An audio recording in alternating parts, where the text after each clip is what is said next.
Ferrin is a world balanced on the edge of two forces: magic, old as the gods, and technology, new as the brilliance of mortal minds. Some say they can coexist. Most say they can't.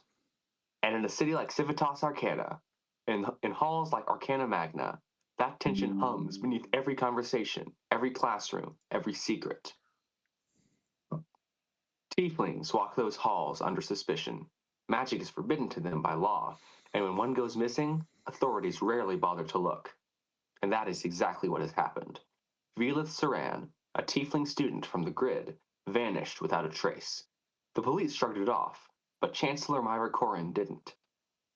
She requested a monk of Lathander to investigate undercover as a student.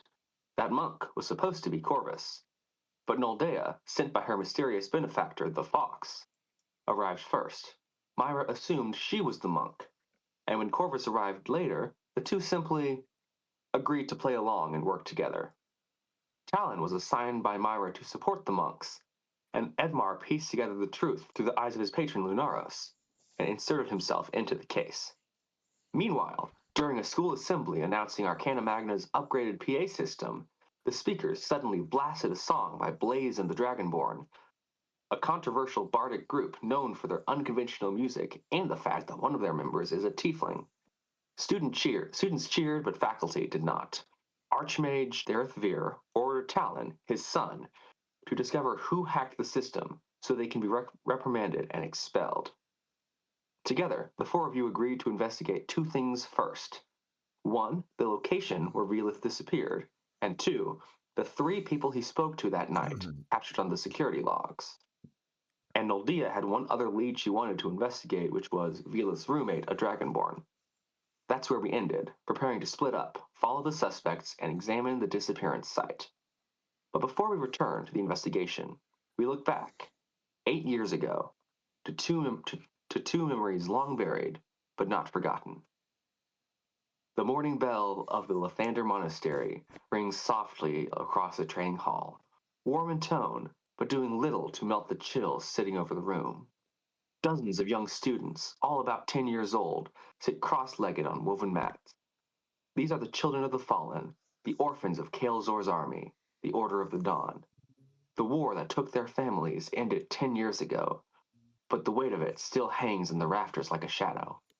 Among these students are Corvus Sharp and Noldea Lindir, each 10 years old. Noldea, you want to tell us where Noldea is at in this time in her life? So she came to the monastery after her parents died, Right. and so I think she hasn't found her place. She's struggling to fit in.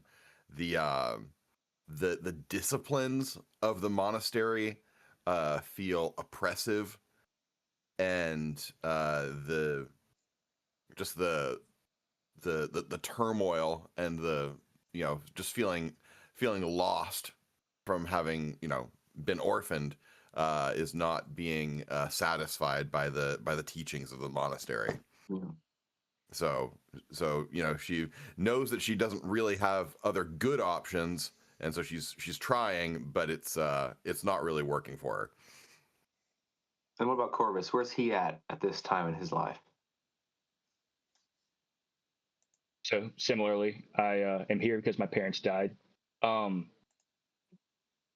think that there's a deep-seated shame for me due to being a tiefling and just kind of the Kael'Zor was, as well as my parents, and the fact that our races are looked down upon. I feel very angry at them for putting me in this position. Where not only am I without them, but I also have this deep stigma that's even more so now placed upon me. I look at the monastery as really my only chance to gain acceptance from the world that I am in at this moment. So though I get frustrated and angry, because I'm very angry, I just kind of grit my teeth and listen and do what I'm told, because it's the only way that I know to try and find acceptance. And speaking of listening, after a moment's anticipation, in walks Theodos Vey. He is 18 years old, robes a size too big, posture striving to look like a proper monk. He isn't yet the stern teacher he will become. He's hopeful, idealistic, and a bit overwhelmed. A young man trying to grow into responsibility faster than he expected to. Despite that, there is a gentleness in how he looks at the orphans, a protectiveness rooted in the fact that he is also one of them. He carries with him an artifact that he places on a wooden stand, a sunburst emblem, its edges scorched black, the symbol of Kael'Zor. Theodos clears his throat, lifts the scorched sunburst emblem with both hands, and begins. I have been tasked by the elders to teach you the story of Kael'Zor. His story is especially important today, as today marks 10 years since his final battle. He stood right here once, a tiefling monk of Lathander, the only one ever accepted into the monastery, and likely the last. He was Master Quinn's apprentice. He trained beside us, he prayed with us, and he believed, truly believed, that the light of the Dawnfather could burn away the prejudice the way it burns away the dark. He wanted more for tieflings, equality, safety, dignity.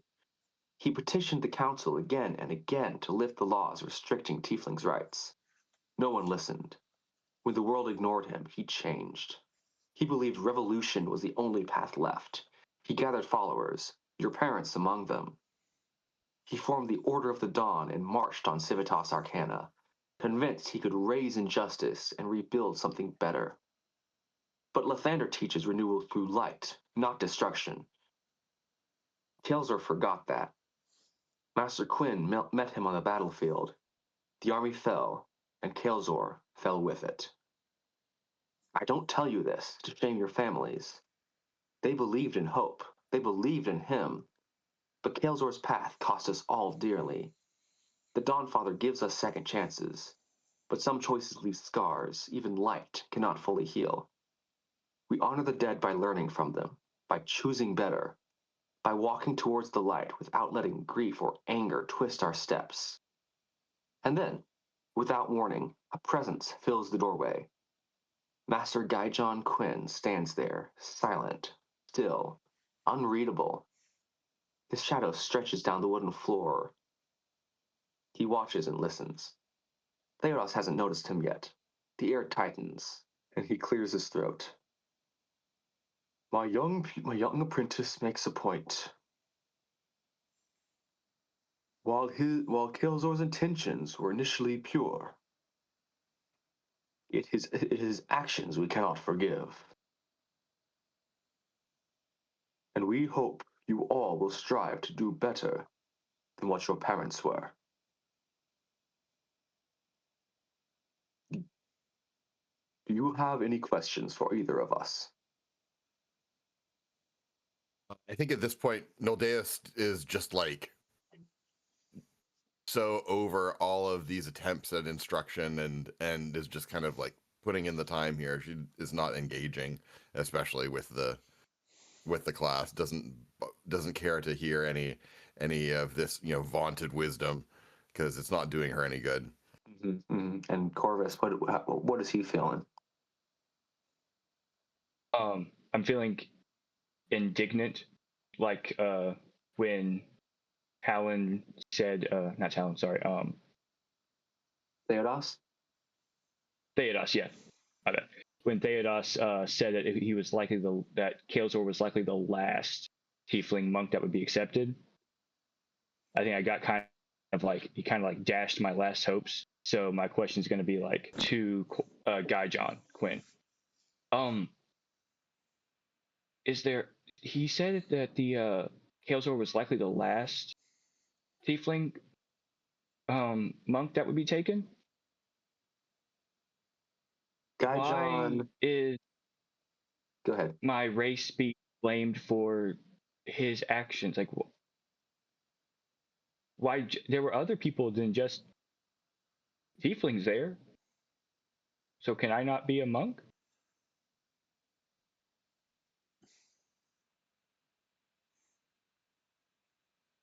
My young pupil, the world is not always as it should be. There is a deep-seated resentment toward tieflings because of their demon ancestry. And while that does not mean that no tiefling may ever be a monk, it means because of people's opinions toward them, it is unlikely any monk will accept one. And while that is not okay, I took a risk accepting Kael'zor as my pupil. And his reputation has hurt the opportunity of any more. And because Theodos will be my last apprentice, I do not know that any other monks would take one on. But that does not mean we may not give up, we must give up hope or keep praying. Lathander works in mysterious ways, and who knows, maybe you will be called to redeem his legacy. Thank you, Master.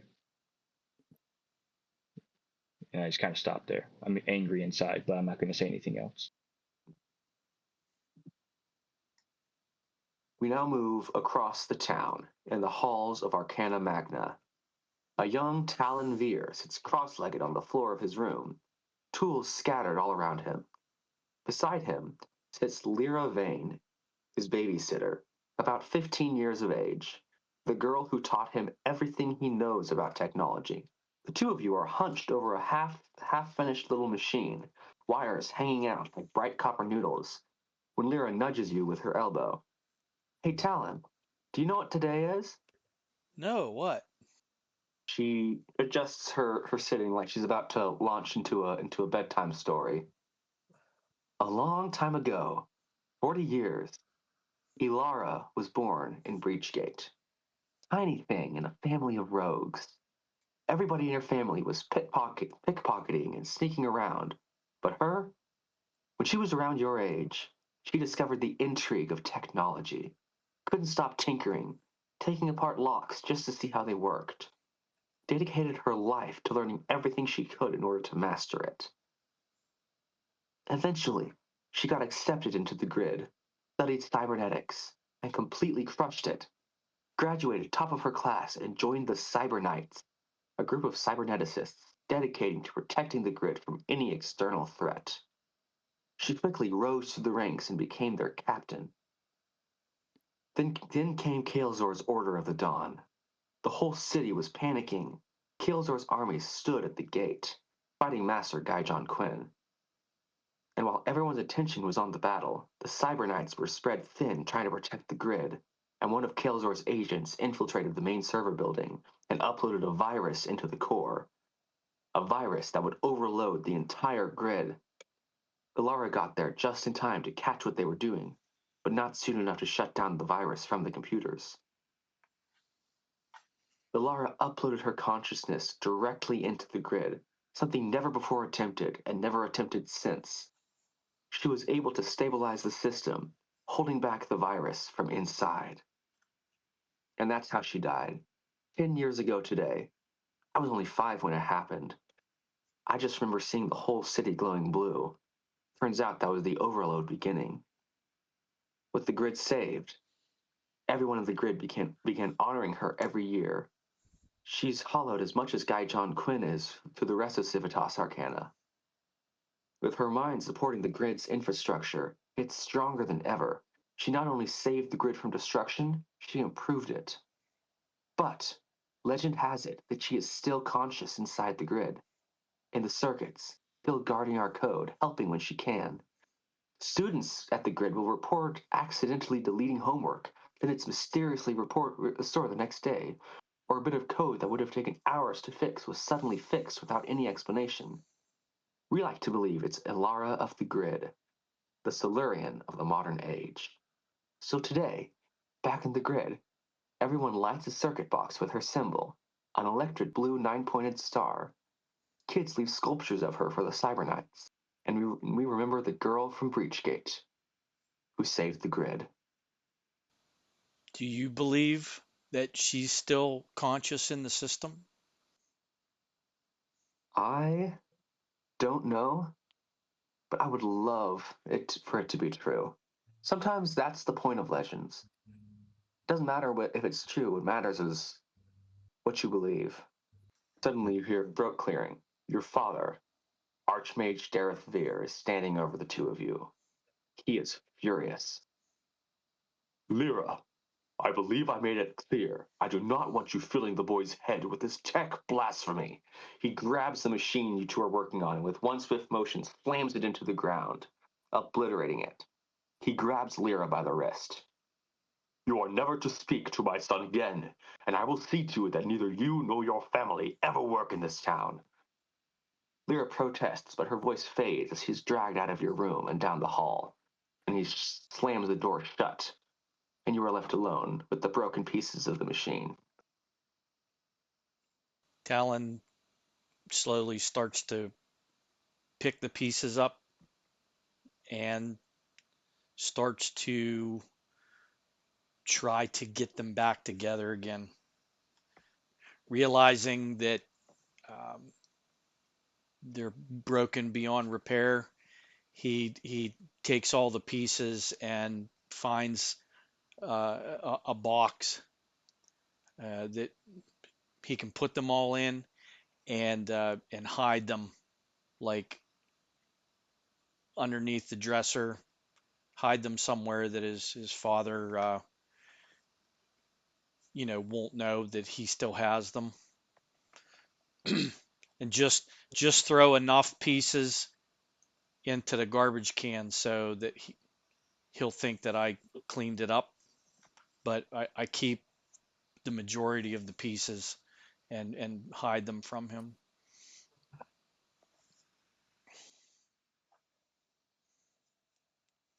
And now, back to the present.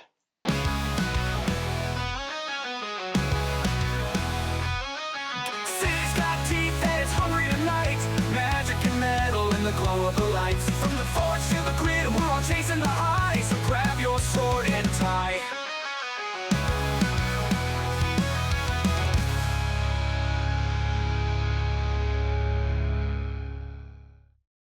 You have all gotten together and agreed to split the party, and that one half of you were going to check the site of the disappearance, and half of you are going to talk to the 3 different suspects.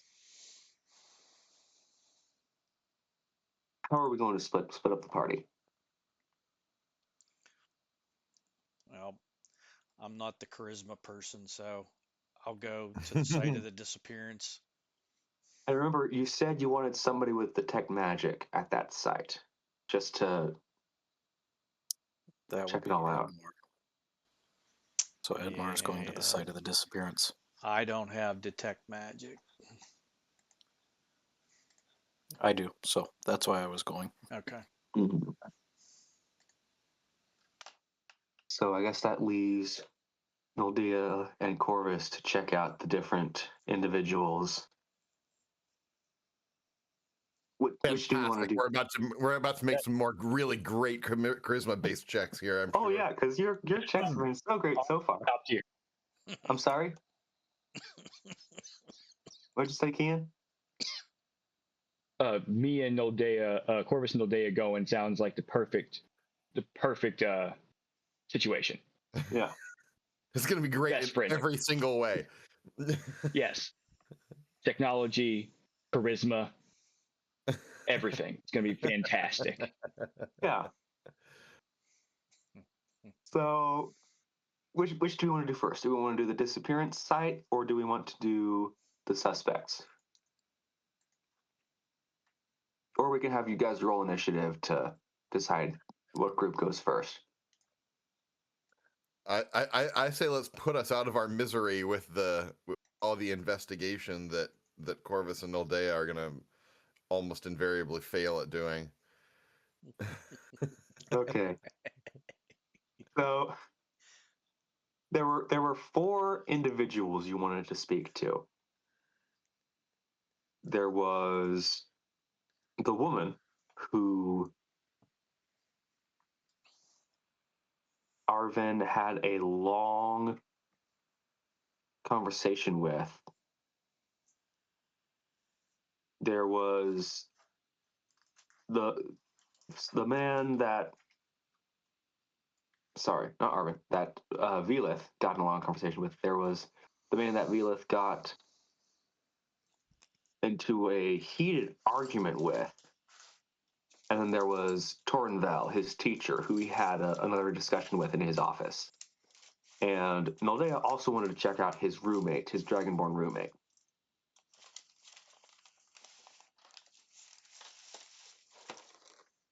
Right. Well, the roommate probably is the least likely to be evasive or trying to explicitly hide something from us, I think. I will remind you that it's not public knowledge you're on this case, so you'll have to be a little bit sneaky about it. Yeah, okay. So I'm going to say you guys are pretty easily able to go through the database and learn who his roommate is, unless you guys want to do some checks to figure that out. Oh, please, can we not have any more computer shenanigans like that? I think we learned our lesson. I like the hand wave. Sure, it's fine. We ascertained the roommate. Yeah, I mean, it's far easier to access that information once you're in the system. But I feel checks aren't necessary. But I didn't want to. So the roommate's name is Ravoon Drixel. He's a black dragonborn. And he's Sounds racist. in no, literally like a black dragon. I know. No, I know. There was enough of that accidental stereotype last time. Okay. Sorry, what's his name again? Ravoon Drixel. I can spell it out for you if you want. It probably doesn't super matter. Yeah. It's spelled like Okay. it sounds, just 2 U's Yeah. for Ravoon. So he's in room 817, which is, I think, a floor above where you guys are, if I remember correctly. What room Myra sent you guys to. Okay. Okay.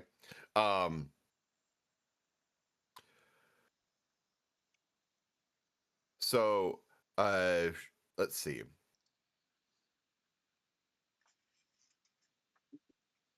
I mean, so Corvus, would it be strange for us to like roll up to this dude's room and ask about his roommate? I feel like maybe kind of. Do we need we need Yeah, like a pretext for getting into the conversation with him? If we're supposed to be on the DL, then we definitely need some sort of reason to be there other than, hey, Yeah. Can we where's your roommate? Yeah, can we pose as like some sort of student organization, and we're just like going to every room and asking something, and like we're, polling the, each pair of roommates about, I don't know, a thing.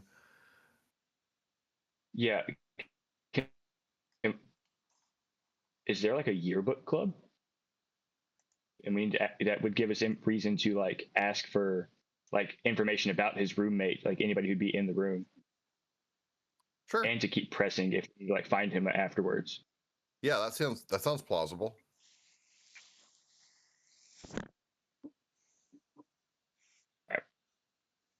We both have no bonus to charisma checks. Is that correct?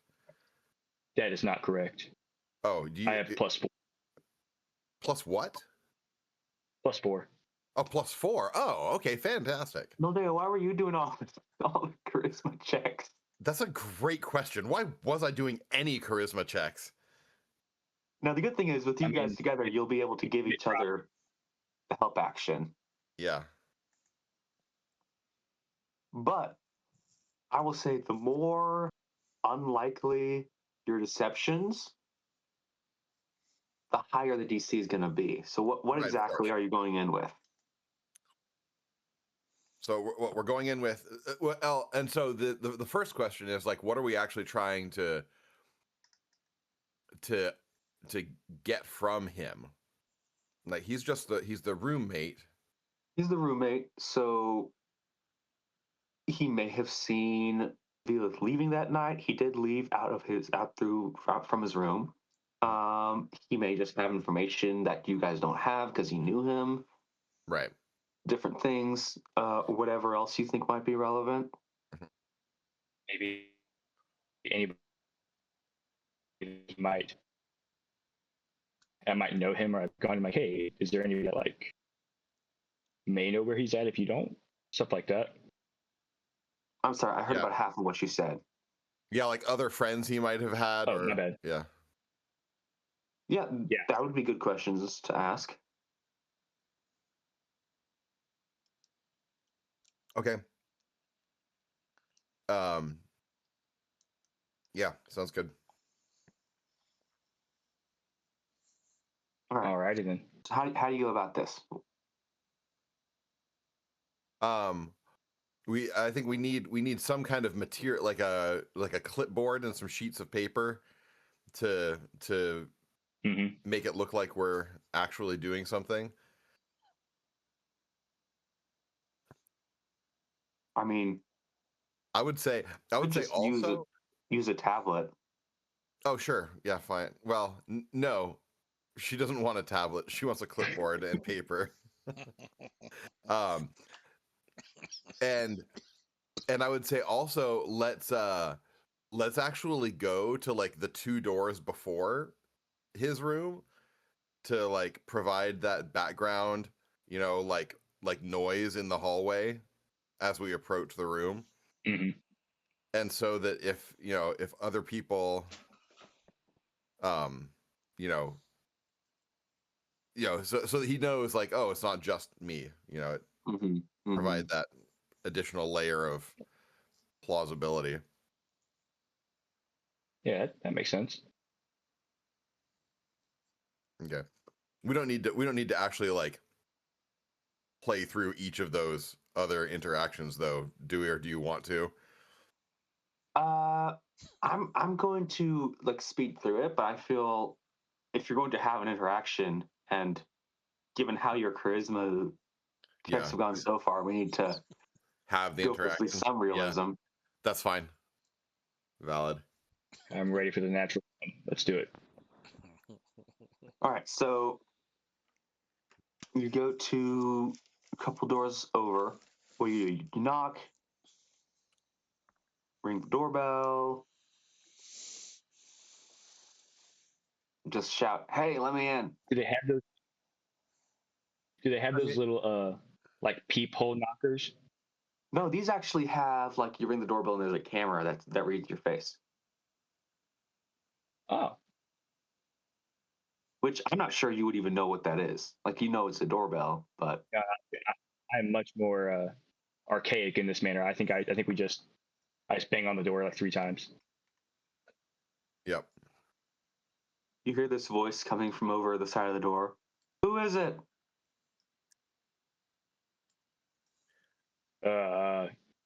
Yearbook club. Trying to be more convincing. Roll deception.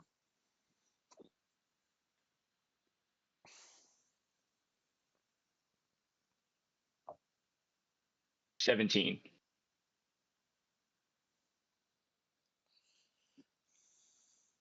The person on the other end just goes, "That can't be right.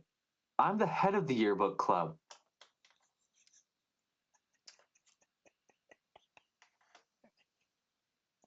All right, Dea, your turn. Your turn. What? Yeah, we're looking for you. somebody opens the door. This elfin woman opens the door. Is like, I don't know you guys. Well, we We just got enrolled here. We're yesterday. sorry. Go ahead. You do it. You do it. No, my bad. We enrolled here yesterday. We're new students. We're coming looking to join the yearbook club. Students don't get to join the yearbook club until year 7. Closes the door. Hey, Nodea, do you think other students know that? Seems likely. Roll That feels an like- insight check. Yeah, that feels like a piece of like common knowledge. Yeah. I got a 16. I got a 15. There's a good chance this woman just didn't want to talk to you and made that up entirely. All right. I think we've made enough of a pretense about, having actual legitimate business. Let's just go straight to the dude. Okay. You go like 2 doors Yeah. over. Yeah. And there's also the same doorbell thing there, but you can knock if you want.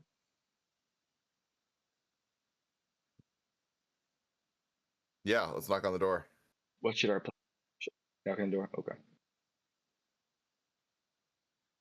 You hear the door just go open, and this big black dragonborn is looking down at you. What do you want?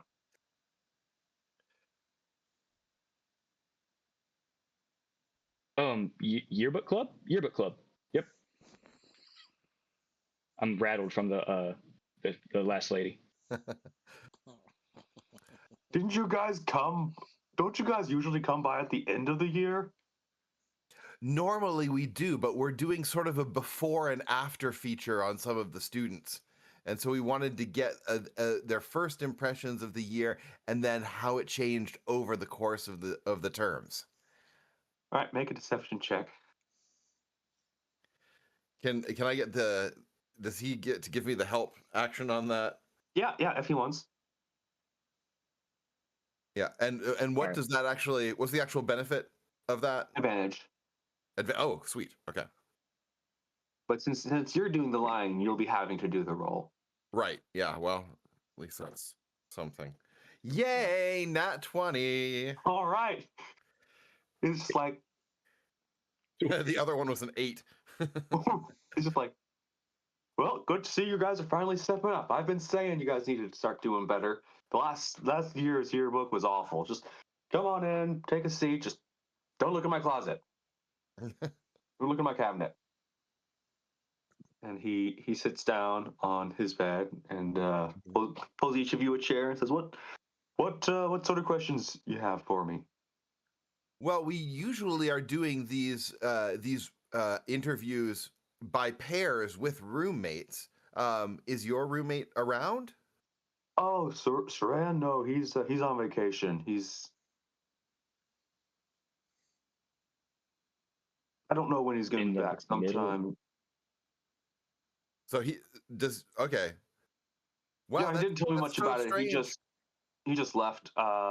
It happens, you know. But he told you he was going on vacation? Yes. Okay, was that him Oh, making a I check on deception him. check? Or can we You want to do a perception or insight on the guy? Yeah. Yeah, I want to do it. Yeah, absolutely. Actually, they're both the same for me. 16. Well, all right, good. I got a 12. So Noldea can tell he's lying. Corvus, you think he's probably lying either because he knows something about the disappearance or because the Chancellor may not want information about that getting out. Okay. So it's probably one or the other. He may not be lying maliciously. Okay. Well, do you have any Do you know when he's going to be back? No, he honestly he keeps to himself most of the time. Tell you what, if you want more information, what you should do is you should talk to his girlfriend. Oh, okay, that's a great idea. Yeah. I mean, we could, but it really was about the experience of the roommate pairs together. So maybe Well, we'll then just need to come I back don't know after. what to tell you. Yeah, I don't know when he'll be back. He's pretty Okay. weird about these things. He'll just up and leave. No, Dave. I mean, we need some couple pictures for the yearbook anyway, so that should be fine. We can go talk to her. Sure. What's her name? Oh yeah, her name's Kiera Right, Voss. sure. Yeah, Kiera Voss. They've been going out since his second year. Well, All right. thank you for your help. When he gets back, we'll come back and see you. Appreciate it. All right. Thank you. Have a great day. Yeah, you as well. That's just the door. All right. So she's a student as well. Make a history check. Oh. Okay.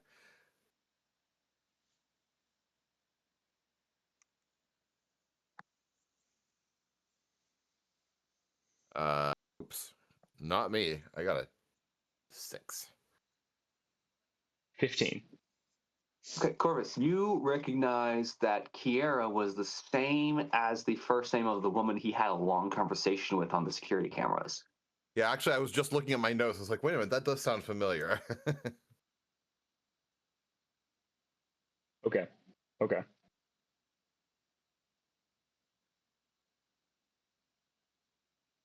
Okay. Well, she's Wait, she's a popular student, so we could probably go with the same ruse to talk to her. You know, that she's well known around campus, and we could continue to pose as the yearbook committee. Yeah, I think that makes sense. Yeah, I'm gonna say go ahead and make an investigation check trying to locate her. Okay. It can be a group investigation, so each of you make a check and we'll do the better of the two. Okay. Ha! There's another nat 20. Nat 20. Ha! Oh, as you We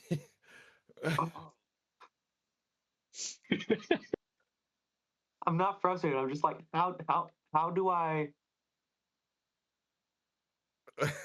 do something good like after true nat 20? Like what you leave and you look out and she's right there talking to a She's friend. just there immediately. She's right there talking to a friend. Actually, you know what? She's talking to the yearbook woman. You're talking with the other. No, No, I'm kidding. No, that's I not a won't do good that with result. nat 20. I won't do that after nat 20. She's talking to another woman. That's on some Nat ones.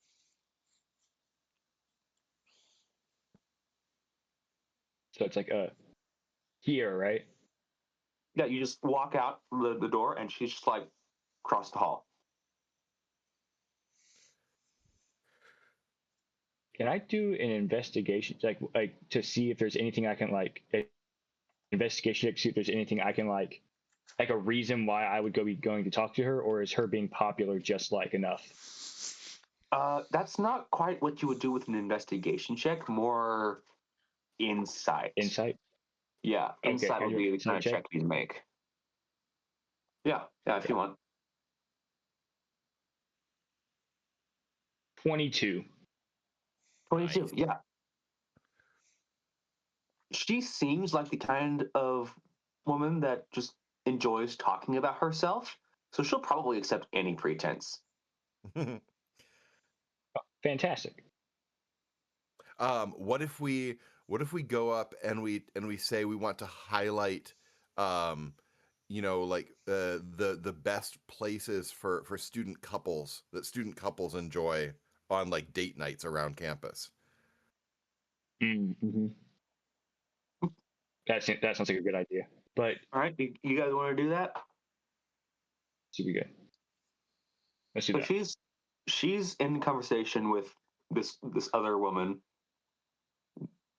How do you broach the conversation?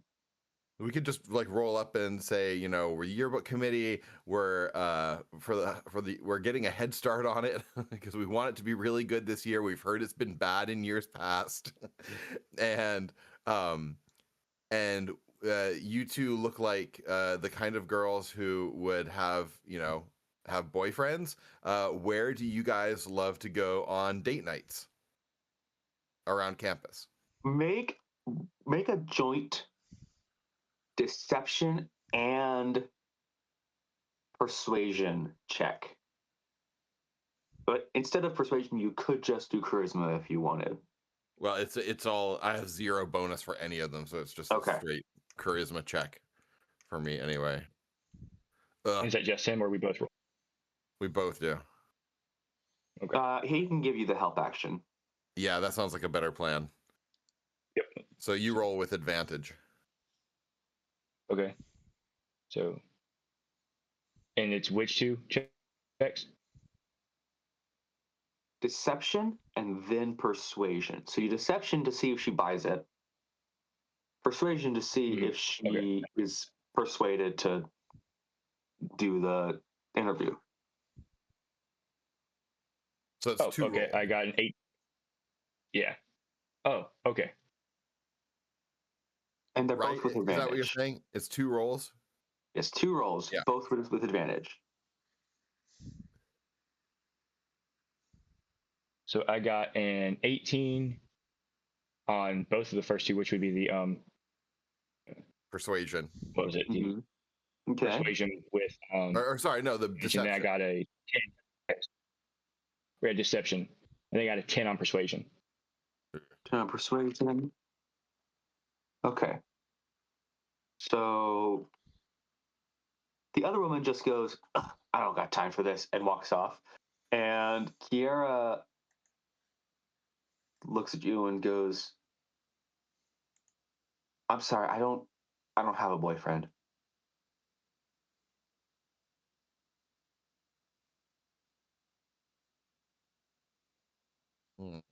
Okay.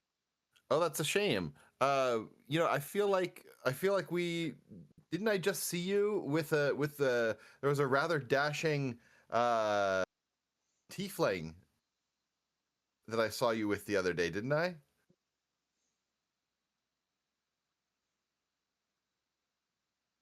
Vel and I are no longer together. Oh, it's so sad. I'm sorry to hear that. What did he do? 'Cause I'm going for like the girl to girl. That's Like, the best way to. She just goes, well, he discredited my studies. I have been working since my 3rd year on proving the existence of Ilara of the grid, proving that she's still alive in the code. And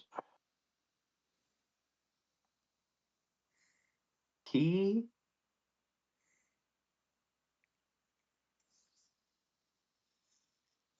told me he believed in me, but it turned out he was lying. oh, He thought I was crazy. That's terrible. She starts to tear up a little bit. Aren't Now men he's just gone. the worst?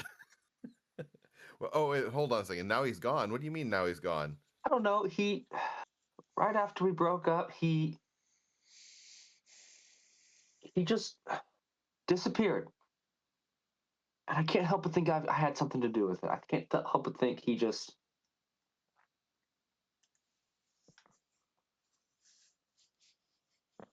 I don't know. I'm gonna move in. I like awkwardly give her like a little side hug and like pat her shoulder. You know, I think that Nolde is probably not very good at this kind of thing, but it seems like the right thing to do at this moment. Yeah.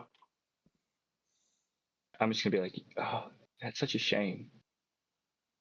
Do you want to go to dinner sometime and talk about it? Make a charisma check with disadvantage.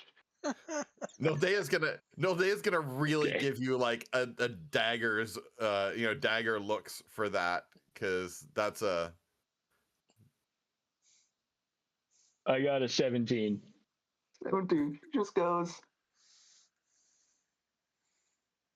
I'm not looking to be in that type of relationship anytime soon. I'm still figuring out my last one. I understand, but like, if you ever need someone to listen, I'm here. oh my gosh. I This is appreciate that. the patented nice guy TM move. She's just How revolting. like, I see a couple of level of bards coming down the road.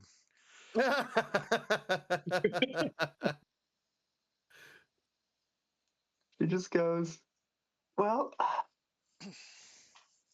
good luck with your yearbook committee. Sorry I couldn't be more help.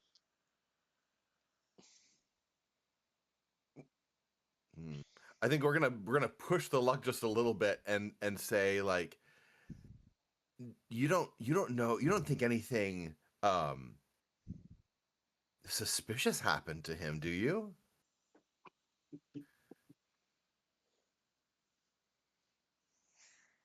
Why would you think that? And I'd say, just as another woman on campus, I want to make sure that I'm safe.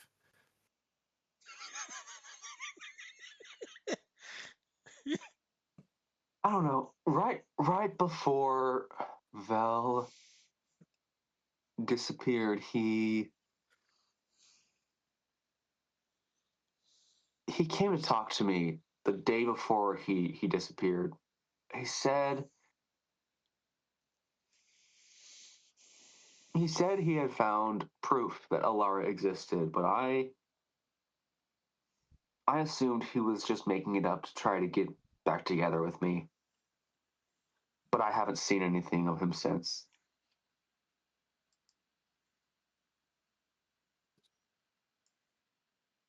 All right. Well, Go ahead thanks and so make much a for perception check or insight check on her, Okay. because she is a suspect. Yeah, that's a 16. Is that both of us or just him? Sorry. Yeah. No, you Says that you're doing too. You probably could too. Yeah, you're right there. It's a 16 as well. You can't help but feel that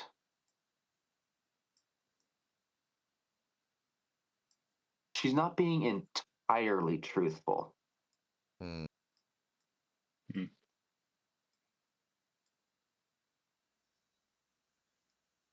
Hang on, I'm just making notes.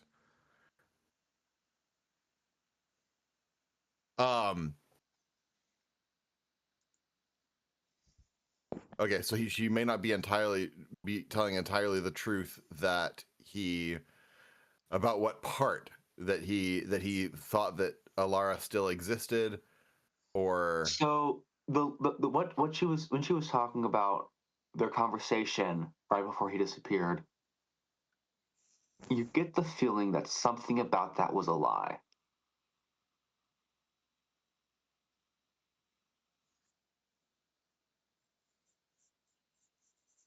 Whether the entire thing or part of it or what.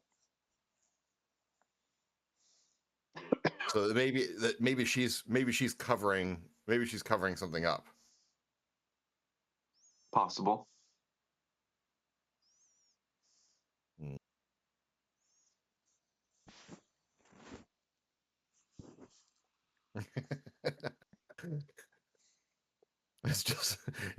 It makes me remember how much Star Trek Next Generation have you guys ever watched? I've watched it all twice. Fantastic. It's like one of those classic useless Counselor Troy moments when she's like, he's being evasive about something, but I can't tell what it is. Yeah. Oh, thanks, Deanna. That's super helpful. Right. She can't read minds except for the few times she can for the plot. Right, yeah. Yeah. No, I'm in the middle of DS9 right now. Oh, the best one. My dad grew up on Star Trek, so he's watched all of it except Deep Space Nine because he considers it not real Trek because they don't What? actually move around. Yeah, it's No. stupid. There's no I'm sorry. disagree. He's factually incorrect. Deep Space Nine. I agree with you. Like, yes, no, he needs to watch it, but like, Yeah. in fact, he loves trivia, and we just did Star Trek trivia, and I smoked him because I know all about DS9, and he doesn't. Yeah. No. Okay. Anyway, this is a completely separate conversation that we can Yeah. definitely have Anyway. at another time.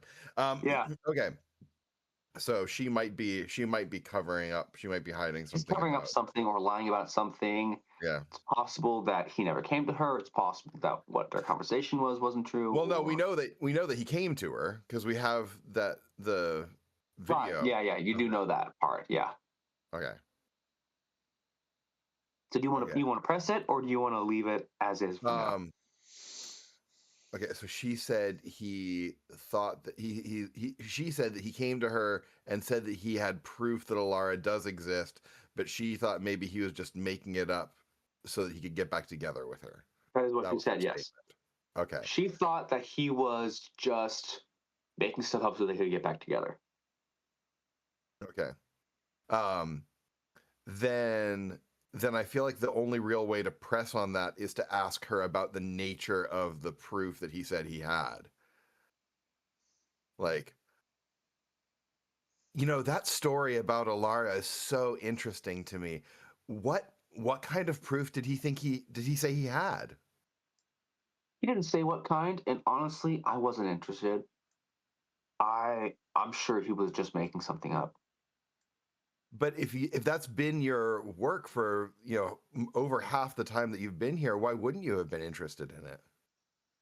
Because that is exactly the kind of lie he would come up with because he knew it would work on me. So was he known to be deceptive? Like in your Not experience? particularly, except for the fact that he lied to me about believing me about Alara for 8 years. Sorry, 7 years. No. Yeah.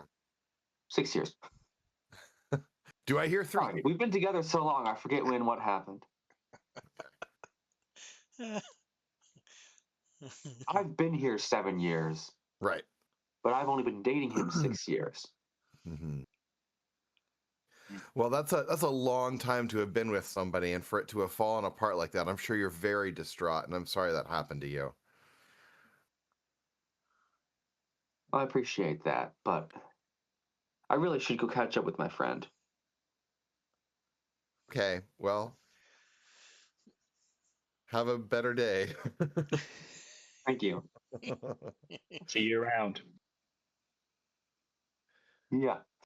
All right. She walks off. So as she walks off, I'm going to say to Corvus, we might want to kind of keep an eye on her because there was something off about when she said that he came to her and said that he had proof about Alara. Yeah, she's definitely hiding something. All right. Well, do we want to cut back to the other Also, group? For a minute? I will note that the security footage you watched didn't seem confrontational, more just a deep, long conversation. And she was just kind of stoic throughout it. Okay. Interesting.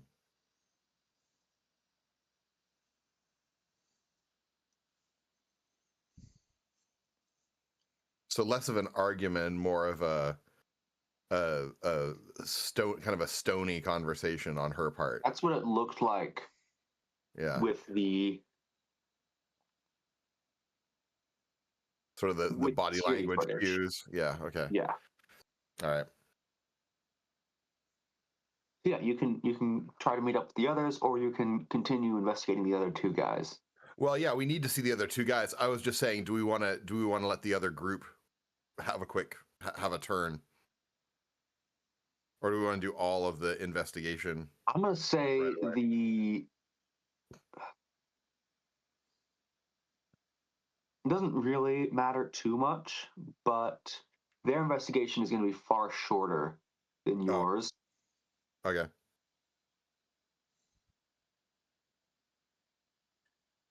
Let's go ahead and do that. Okay. Yeah, All right. that sounds good. So the next person will be the with Arvin. Right. Yeah. They got into a heated argument, and it attracted a lot of attention. Okay.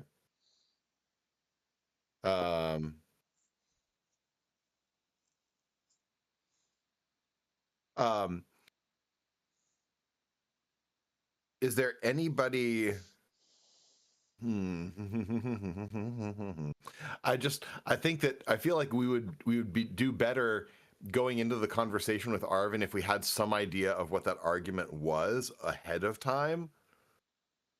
Is there any way for us to ascertain that? Can we like keep an eye out for other people who were there, or did it get enough attention that we could do like a gather information? Is there gather information still? Is that It would be still investigation. yeah, an investigation. I'd say Like you an guys can do investigation. a group investigation paired with a deception, so that the people who you're like sort of like talking with Yeah, don't pick up that you're being weird. yeah. What's your investigation bonus, Kian? +3. +3. Mhm. Okay, that's mine too. Why don't you roll the deception, and I'll roll the Sure. investigation, and we're gonna be helping each other with those. Yeah, that's fair. Okay, so we're gonna just like approach like a bunch of students and try to like in the course of the conversation bring up the argument between those guys and figure out what was going on so that we have that information going into the conversation with Arvin. Yeah, that makes sense. Mm-hmm. All right, so why don't you go ahead and roll our investigation or our deception rather, Kian. And do I get advantage on this with helping each Yeah. other? Or Yes. no? Okay. Yeah, great. you get advantage. Perfect. Oh, okay. So the highest was grand total of 13. For investigation? For deception. Okay. Give me a second. Yeah, that'll do. Okay, and here comes the investigation roll. Let's see. That one's a 9, and that one is a 6. So 11. No, 12. So when talking, you do get a couple of weird looks because you're being a little too targeted about that argument, but they just pass it off as you guys are new and you're just trying to figure out what gossip is going on. Yeah. What you can pick up from different people is that while the argument, like most people just aren't really willing to share details because they're like it's between them. Mhm. It was a heated argument about some project, but that's pretty much all you can glean. Okay. So here we go. Go Gadget Yearbook Committee. We're talking to students about the projects that they are that they're really excited about that they want to finish by the end of the year.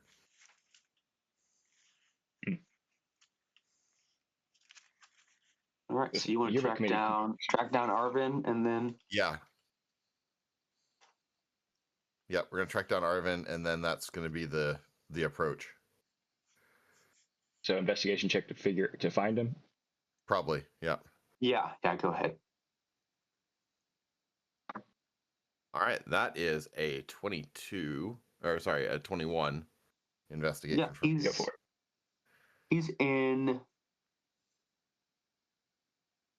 he's a cyberneticist, and his class is just now letting out at the classroom. So you guys can go to that classroom and catch up with him. Okay, sweet.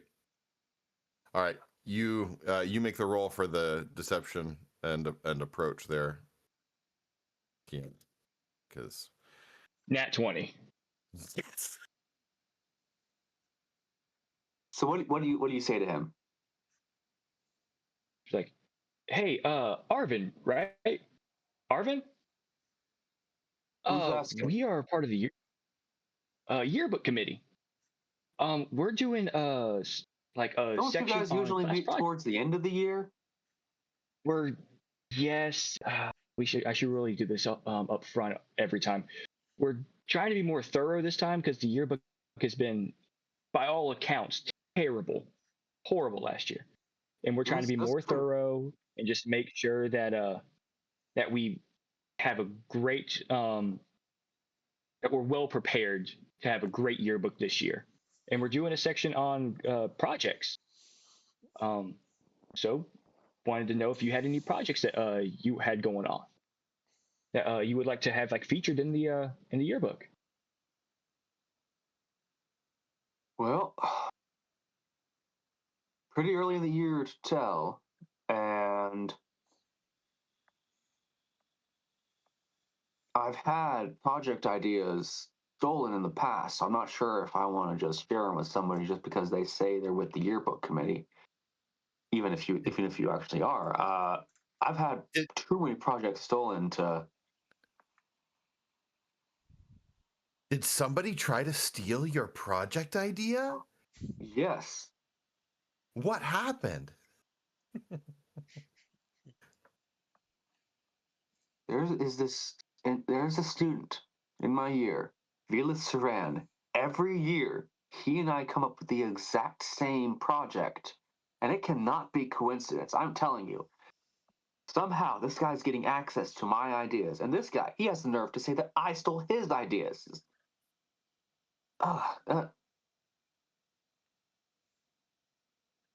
He just grinds my gears, literally. He points to this big, like bulking, like mechanical arm on his side. Mm-hmm. I mean, was there anything about his idea that was original? Or No, all his ideas were all his plans would be like almost word for word my plans. And we just somehow every year he somehow got access to my project and tried to pass it off as his own. that's bizarre. It's so weird that he would try to keep doing that year after year, copying off the Faculty same never buys student. it. Faculty always passes Yeah, it off as coincidence. Huh. What was really special? What made you so excited about your project this year? As I have said, I'm not willing to disclose details for fear of it being stolen again. I was trying to appeal to his vanity of like he was really proud of it, but okay. But but Let me just say this. If Saran doesn't steal it, it could revolutionize cybernetics. well, all the more reason for you to tell us so that we can make sure you get the credit. Yeah, that's exactly what Feature you. somebody who was trying to steal it would say. I'm not accusing, but I can't be careful. I gotta be careful now. I feel like we ought to be able. I feel like we ought to be able to give a persuasion check on this. Like it might be. Go ahead. Like it might be a fairly high DC, but that's. Yeah, go ahead. I'll let you do that. Yeah. So I'm aiding. So you should probably be able to roll that with advantage. Kian. Okay. 21. Yo. He pauses for a moment. Says, "Tell you what. You promise not to disclose this information until after I've presented it at the end of the year. I will give you a preview if you come into my if you come into my workshop Yeah. Okay. So at the end of the listen. day. Do either of us look like cyberneticists? There's no way we would be able to copy it or steal it from you. We would barely understand what you're doing. But as members of the yearbook committee, we absolutely have an interest in getting like the good scoop, right? So this serves both of us. Yes, but I'm saying if you promise not to publish any information about it until after I presented it, all right. I'll say meet me in my workshop at say 3. Great, we'll be there. All right. All right. So sweet. In the meantime, then let's go and talk to the third The teacher person guy, of interest. Yeah. Torin. So Torin Vel is just the main teacher. He teaches the basic tech class. Yeah. And there are also teachers in cyberneticist and hacker, the 2 subclasses. Okay. All right. So this guy, I don't know, is the yearbook thing plausible to talk to him? I feel like a professor might be a little more savvy and less likely to divulge any information about a student to just other nosy students. Do the teachers know about us investigating, or is it completely on the down low? I don't think the know chancellor's the that the only chancellor person, has right? explicitly told you the faculty didn't know, but she also told you to keep it on the down low what you guys were doing. So Right. I don't know. Do you have any ideas on that, Kian? Not a single one at the moment. Okay. Then let's see. We could say that we're looking for him for Velith. And we knew that he was in this intro class. it's not the intro class. He teaches the main class for every year. So he's also Talon's teacher. Okay. But Velith was not in that class. Velith was in his 8th year class, presumably, because every student would be in his class. Okay. It would be it'd be like Tech 101. Yeah, that's not too bad. We could just tell the teacher, like, hey, we're looking for Velith, and we know he's in your class. When's the last time you saw him? That seems pretty reasonable. Yeah. Yeah. Let's do that. It's just so crazy. It just might work. So yeah, you guys want to head over to his office or what?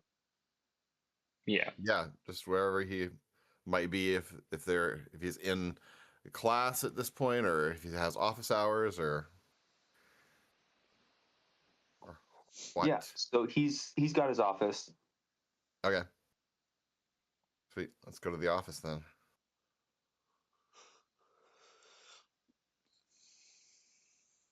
Yeah, his office is.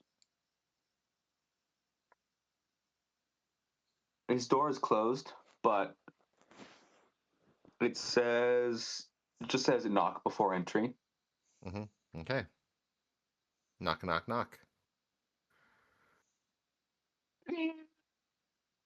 He stands tall before you and just asks,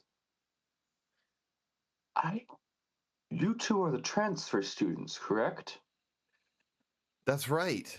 Yeah, we are actually looking for Velith. He's one of your students, isn't he? Velith? Why would you be looking for Velith? Why do you need to find him?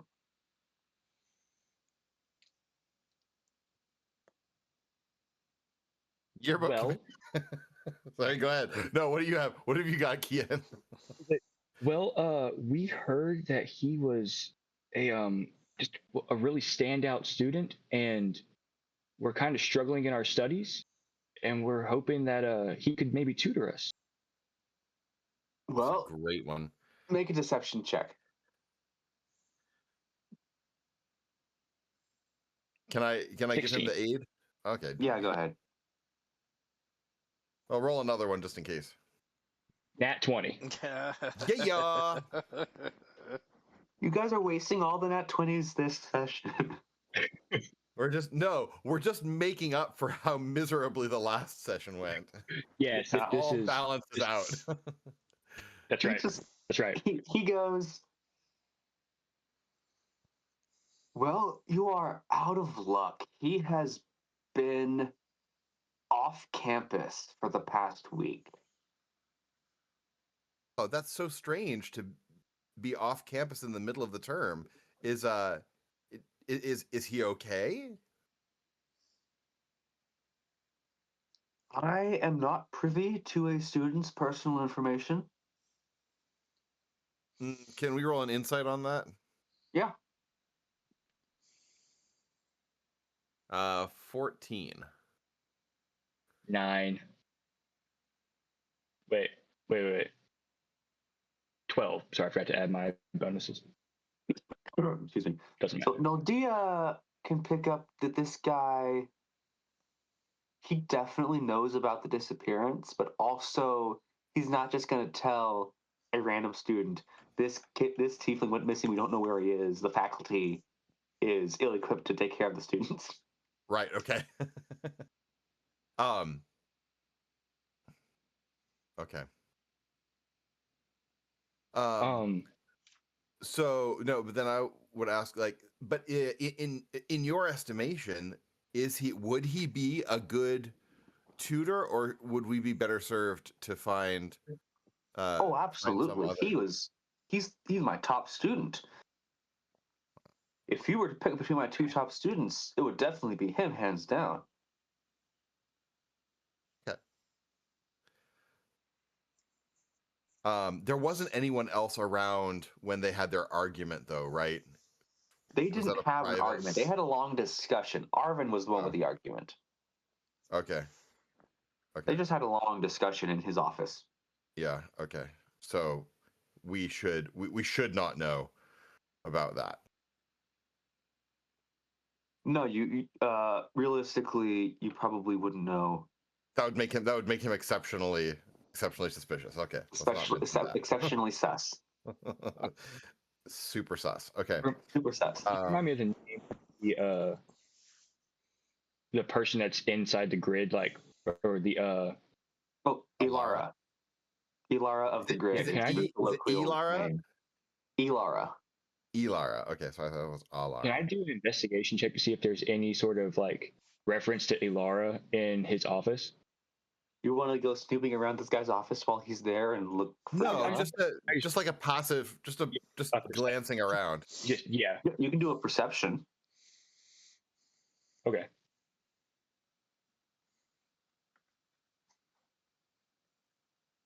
No, I can't. I got it. You got a what? I got a 5. There are definitely some books in his office.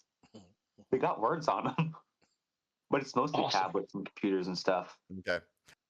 Then I'll just say, while we're here, I know we're not usually around folks in this part of the school, and so I have always found the story of Ilara of the Grid to be fascinating. How do you feel about the stories, and are people still looking into that, or is that just a myth I get students every year who try to prove her existence. None have been able to do it with any certainty. That doesn't mean it's not true, but in my personal opinion, if it were true, we probably would have found some more concrete evidence by this time. That doesn't mean it's not. I mean, we at the Grid absolutely promote curiosity and investigation. working things out for yourself. Okay. Okay.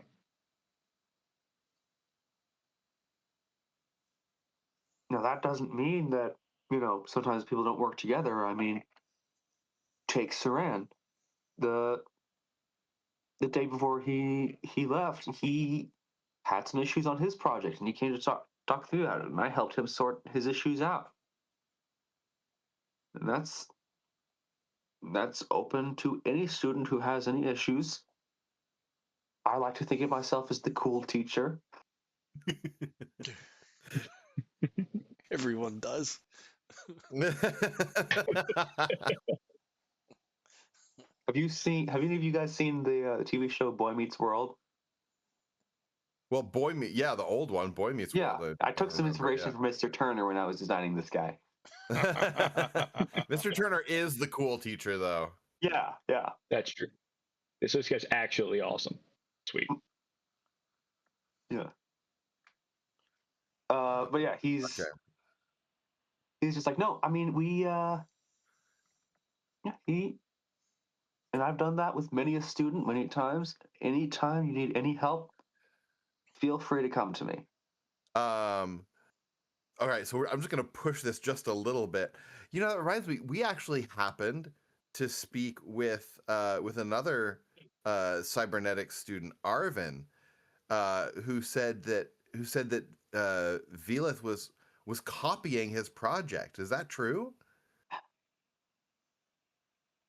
Don't listen to a word Arvin says. Arvin and Velith sometimes come up with similar projects. To say that they are direct copies of one another is a bit far. And honestly, Arvin's suggested applications are far more concerning than Velith's. We've had to turn down several of Arvin's ideas because I don't want to say too much about a student, but they were quite concerning. What he wanted to do with his projects versus what Saran wanted to do with his projects. But to say that they were direct copies of each other,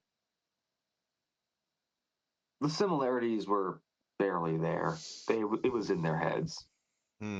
So, since you said that Velith was one of your top students, was Arvin maybe just a little bit jealous of him because he's doing really well? That is very possible. Jealousy happens far too often these days. I feel like that's probably about as much as we can get out of him, unless you have any other questions, Kian. I mean, our whole point with his belief about us talking to him is that we're looking for a tutor. He did mention if we chose between his two top students. Yeah. Just to keep up the appearances, we should ask who the other student is. Great idea. Great idea. So you mentioned another student that we would want to choose Velith, or we would want to choose Velith over. Who is that other student? I did not say between the two top choices for tutor. I said between my two top students. My second top student is Arvin, and I would not recommend him as a tutor. He's not the type of person who is good at teaching. He's good at what he does. I would not advise that he be a tutor. Okay. Good enough. Okay. All right. Thanks so much for your time. Should you need one, I would be happy to look into it and find one for you, assuming that Velith Saran doesn't return soon. Well, let's remain hopeful that nothing bad has happened to him. Why would you think something bad has happened to him? It's just super odd for a student to leave campus in the middle of the term, isn't it? It's happened before. Okay. I don't want to push it any further. I was just kind of trying to paranoid. To suggest a little bit, see if anything popped awful out. Paranoid of you. I want to ensure that no student has ever been gone missing from the grid and not been found within 24 hours. Velith Saran simply took leave. Okay, good to know. Thank you. That makes me feel so much better. Can I run it? Can we run a perception check on that, or an insight check? What are you specifically looking for? No student has ever Gone missing disappeared from and- the grid and not been found within 24 hours. Yeah, go ahead. That's a 16 for me. That is in. Make sure I have this right. That is an 18. Oh, he's very much trying to soothe your concerns because he doesn't want students to become upset. Okay. You can also say Okay. that there is something.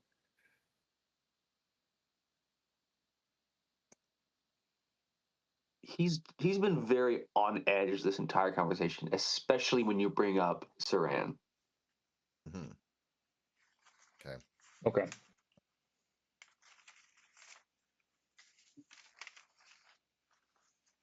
Okay. So, all right. Good. Right. Anything else you want to do before trying to rejoin the rest of the group? I don't think so. Just check the time. Oh yeah, yes. right. Because we have to go back to the other the workshop at 3. Yeah. Oh, it's like 10 in the morning. Oh, okay. So that'll happen after Oh, we've Yeah, but if joined the actually group. speaking of check the time, you both hear like a ding in your pockets. Okay. Pull out my phone. Yeah, your phone. You both I have ignore received. mine. You both have received the same text. But before I read that, we're gonna switch over to Edmar and Talon. Oh, okay. Okay. All right. We can mute Good for stuff. now. So you guys have just parted ways, and you're going to the site of Saran's disappearance. What specifically are you looking for? So if you'll recall, he was going down the stairs, and then the next security camera just didn't pick him up. He was not spotted on the next one. Just out of curiosity, real quick, did we try to check that footage to make sure that it hadn't been tampered with? You did, and as per your moderate check, you could not tell if anything had been tampered with. Okay, fair enough.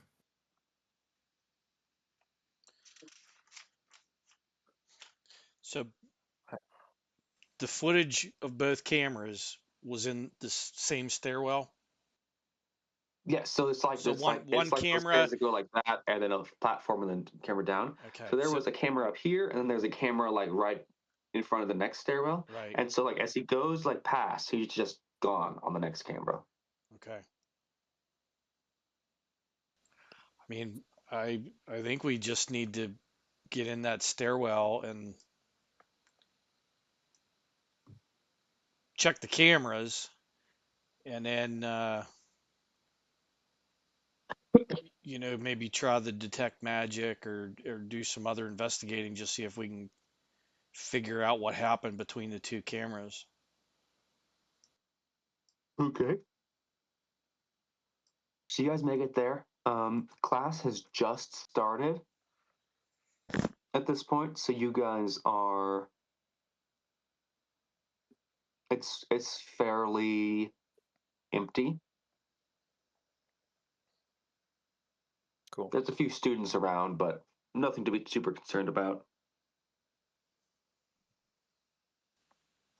Okay. I mean, I don't think we have to be very sneaky about this. It's a stairwell. I mean, we use them all the time, right? No reason we can't just head straight to the stairwell, right? Yeah. So what specifically are you guys wanting to do? Well, once we get there, Edmar would turn and just say, so I don't have the spell prepared, so I'm gonna have to do a ritual cast to detect magic. Which will take about 10 minutes, right? Yeah, it'll take me about 10 minutes, so if anybody comes, you deal with them. Otherwise, I'll have to start over. And I was just like, yeah, sock him. No, he doesn't need to beat them up, Lunaros. Just if they have any questions, he should answer them and not disturb me. Oh, I wanted to see a fight. Maybe we'll still have to fight. I don't know. But anyways, you take over the conversation, and I'll keep casting, and I'll let you know when I'm done. Okay?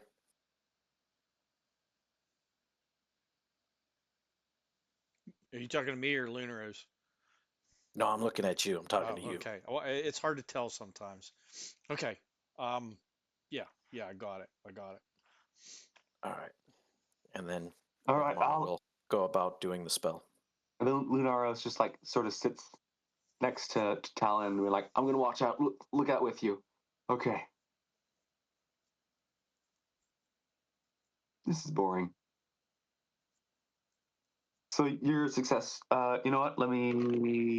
Yeah, you guys are successfully able to get the ritual spell cast without anybody coming up on you.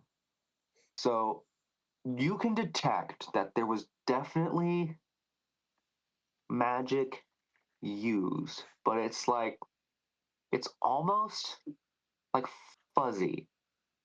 It's like it both was and wasn't the cause used there. It's like the best words you can use to describe it are half magic, which isn't really a thing, but it's very weird. Whatever was used here wasn't normal magic. Does detect magic tell you what school of magic was used? Does it? It says I can sense the presence of magical effects within 30 feet of me. If you sense such effects, you can see a faint aura around any visible creature or object in the area that bears the magic. And if an effect was created by a spell, you learn the spell's school of magic. Yeah, so this magic is so residual and so like something is so different about it, you cannot pick up the school. Like it's normally, if a spell had been used this much long ago, you still would be able to pick up the school, but there is something different about this. And you're not quite sure what. It's just weird.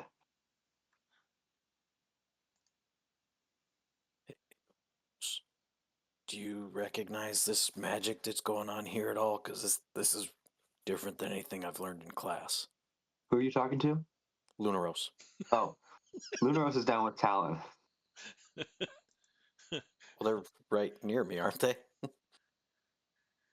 Oh, yeah, I just goes up and is like, you talking to me? Yeah, that's why I said, hey, Lunaros. See, I'm not the only one. we got to come up with a system so we know who you're talking to.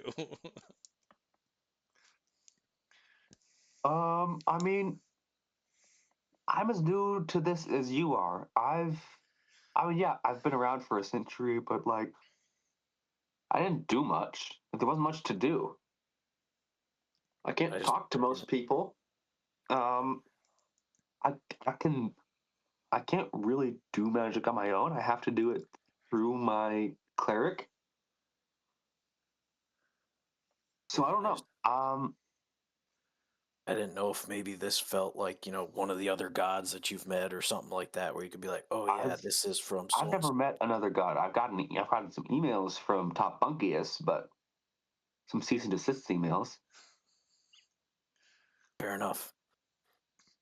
All right, Talon. There was magic used here, but it is weird magic, and I have no idea anything else about it. So Talon, I'm gonna have Can he you. tell? You can make. Go ahead. Go ahead.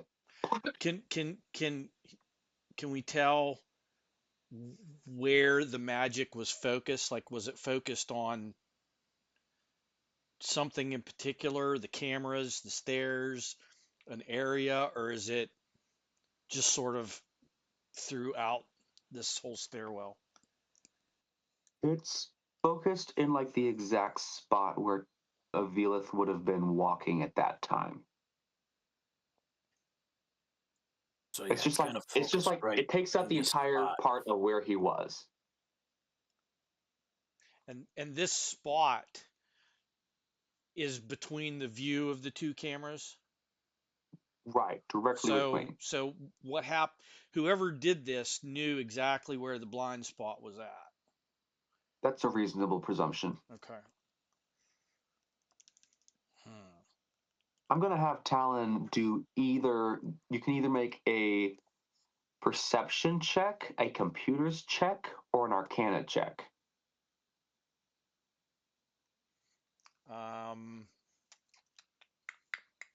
I'll do a computer's check. All right.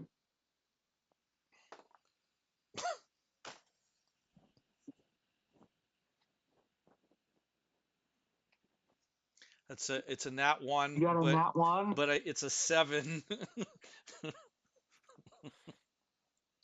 I'm gonna let you re-roll that. Okay. I can't let the computers guy not be good at computers. All right. Nat 20. Nat 20. Okay.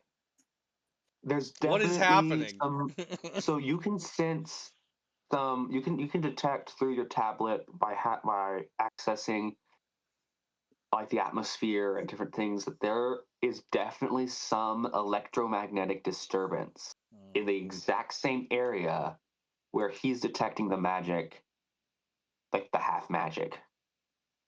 It's almost like both magic and technology was used to displace this person. Okay. I have one of your spells called Data Ping. That you emit. Remind me what that does?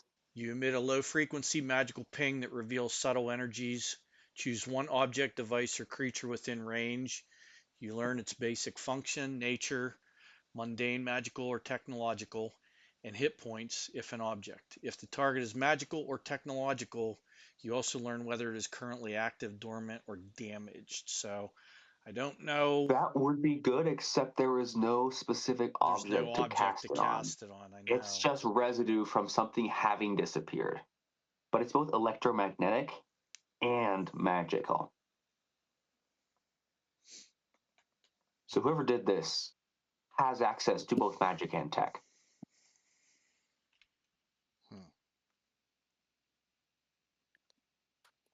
So, Talon, since it's both magic and technology, and you're taking both, is there anybody else who's in both schools like you? As far as I know, I'm the first person Lenarth just to goes, try doing this. Lenarth leans into Edmar and is like, wait, if he's the only guy doing both, how do we know he didn't do it? We don't, Lunaros. We'll get back to that. Come again? No, that was the Lunaros. He's asking weird questions. Okay. For the cameras, can you tell, like, by looking at them if somebody messed with them?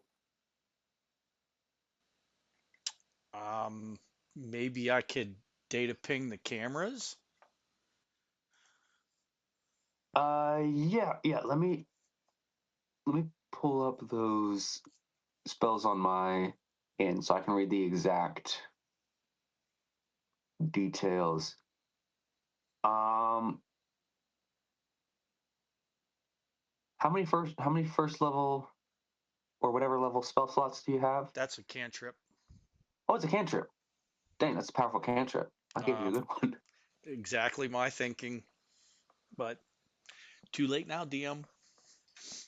No, I'm not saying that's a problem. I'm just like, wow. No, these are some. I mean, it still takes an action. So if you were in combat, it wouldn't be the best. Oh no, cantrip to use because you would need to do it. No, this is an investigative. Just on its own.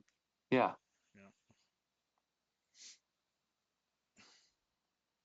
Yeah, if you want to do both cameras,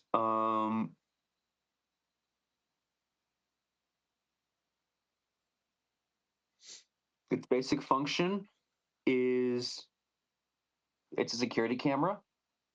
Its nature is technological. Its hit points is, I don't know, however many hit points a camera has. And it's currently active. Both of them. Okay.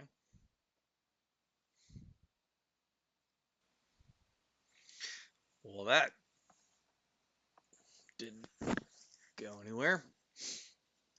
Um,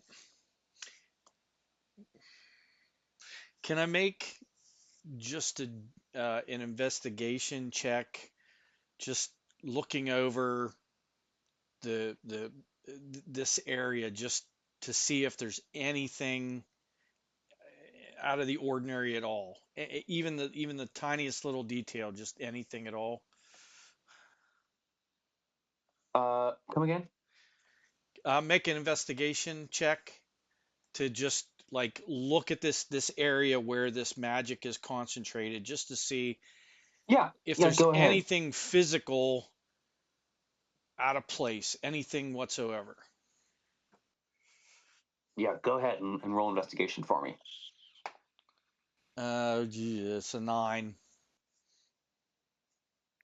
I'd be willing to help Other him with like checking out the stairwell and stuff like that. Okay, If it's yeah, yeah. Give yourself technology advantage, related. roll again, and take the higher check. Okay. Do you have guidance as a cantrip?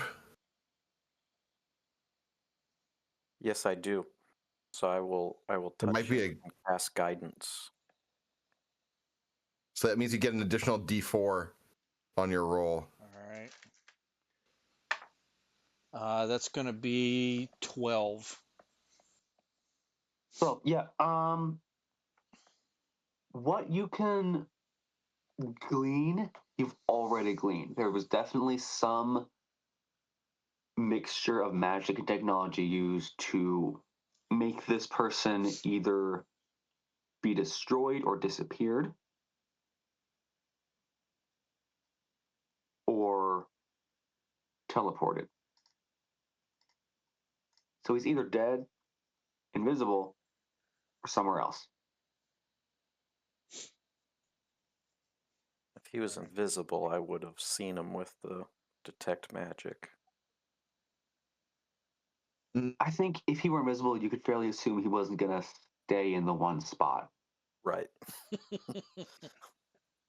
But found if he him. was still standing there right and here. invisible, I'd see him. He's been here the whole But- Oh time. yeah, I forgot to mention he's standing in the corner. And here the whole End time. of campaign, you found him. Yay, we did it, guys. Good job.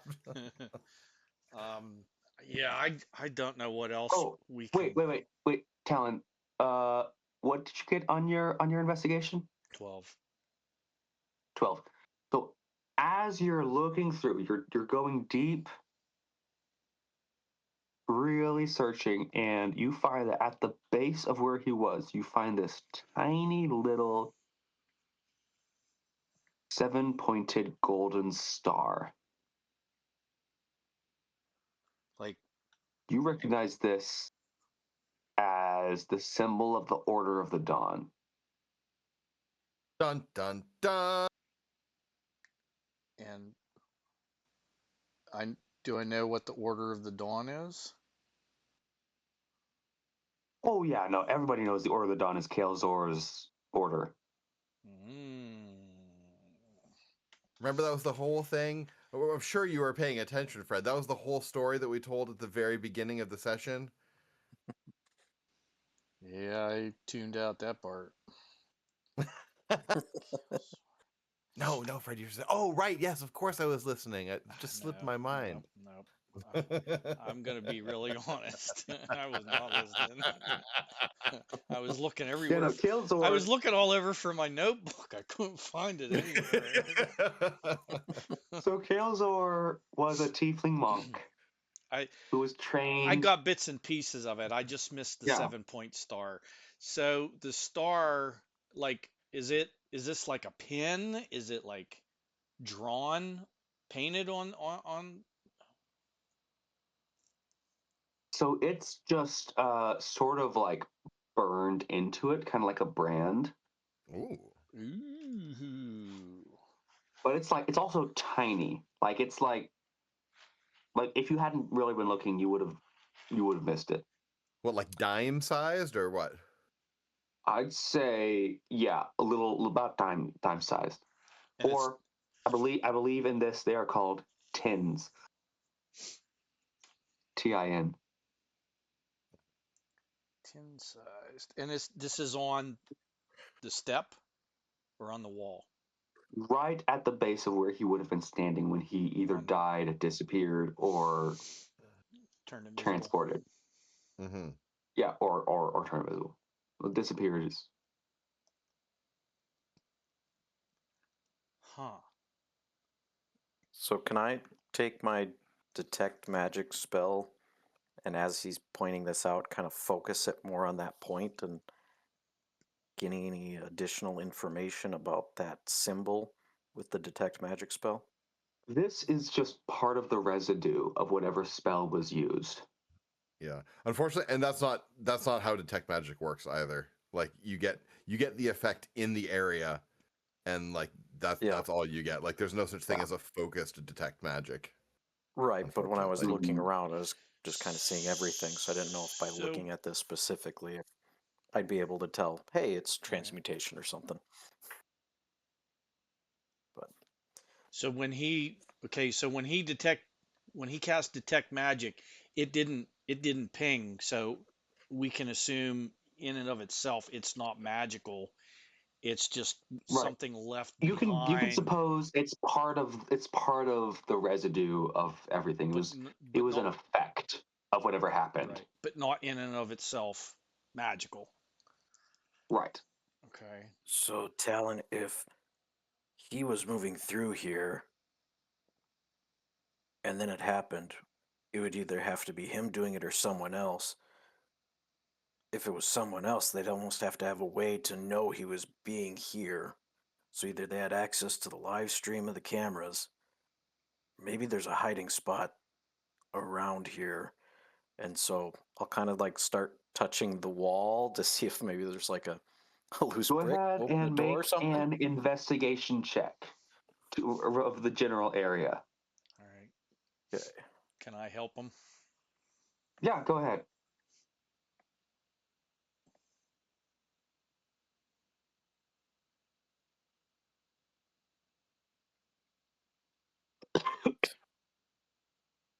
that wasn't really great. It was a 4 or a 5, so 7.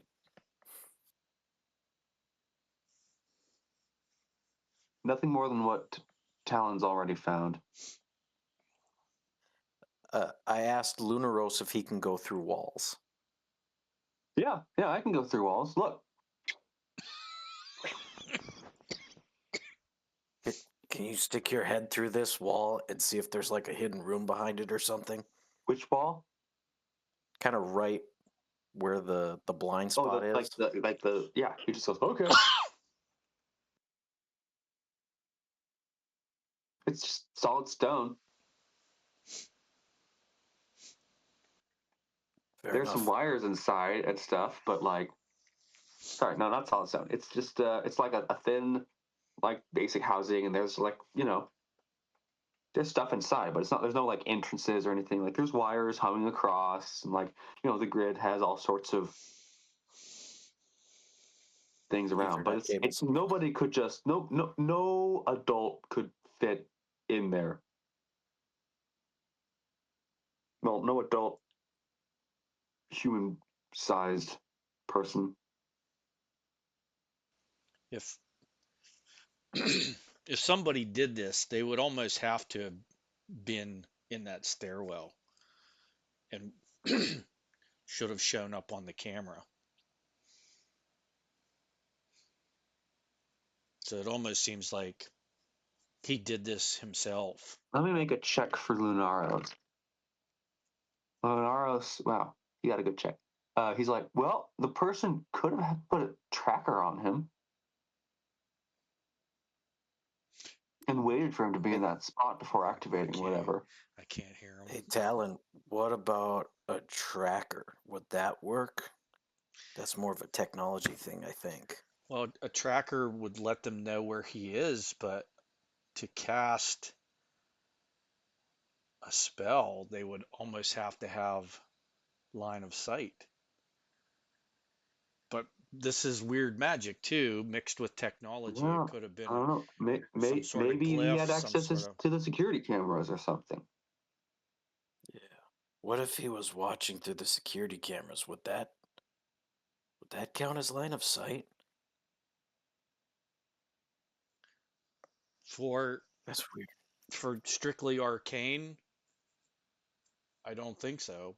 But because there's traces of technology mixed with this, maybe that's what we're picking up, that they somehow were able to cast a spell through the cameras. I don't know. This is nothing that I've ever done or seen. What if maybe it was just like with this symbol, it was set as like whoever stepped there would be the one transported or whatever.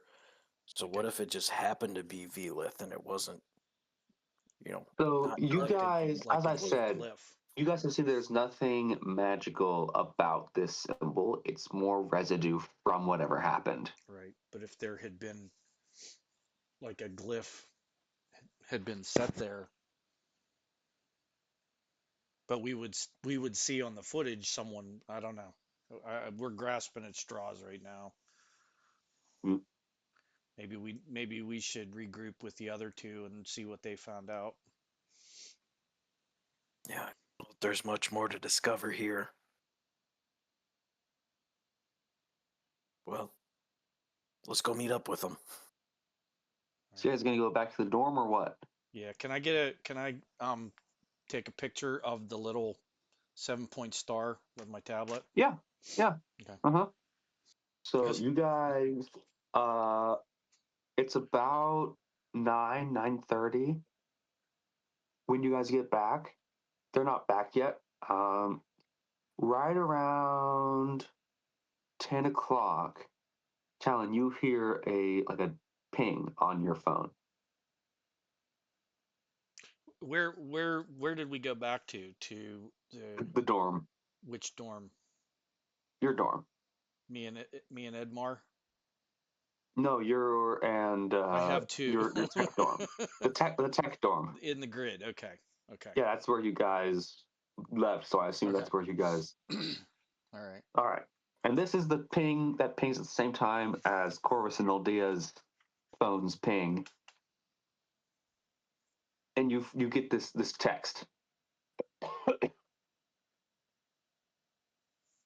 It's one of those like how like the faculty will just like send out texts to everybody.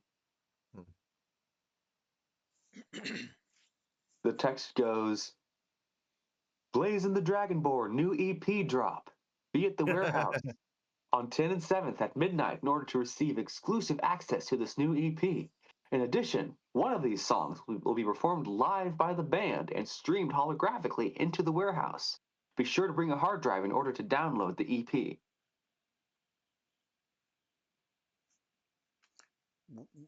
What So- time? At what time? Midnight.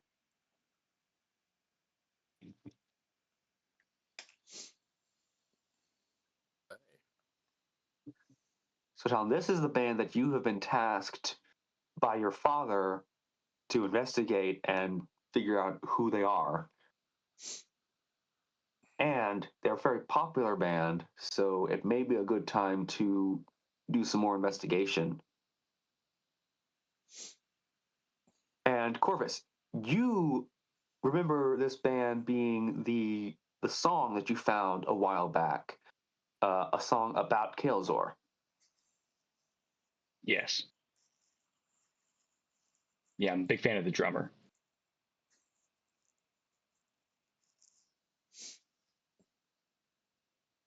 But their ability to like infiltrate the school's network and use it their apparently at their own whim seems noteworthy. And you immediately all get a text. We apologize for the earlier text. This was not sent by any faculty. Please do not attend this event. Oh, now I really want to go.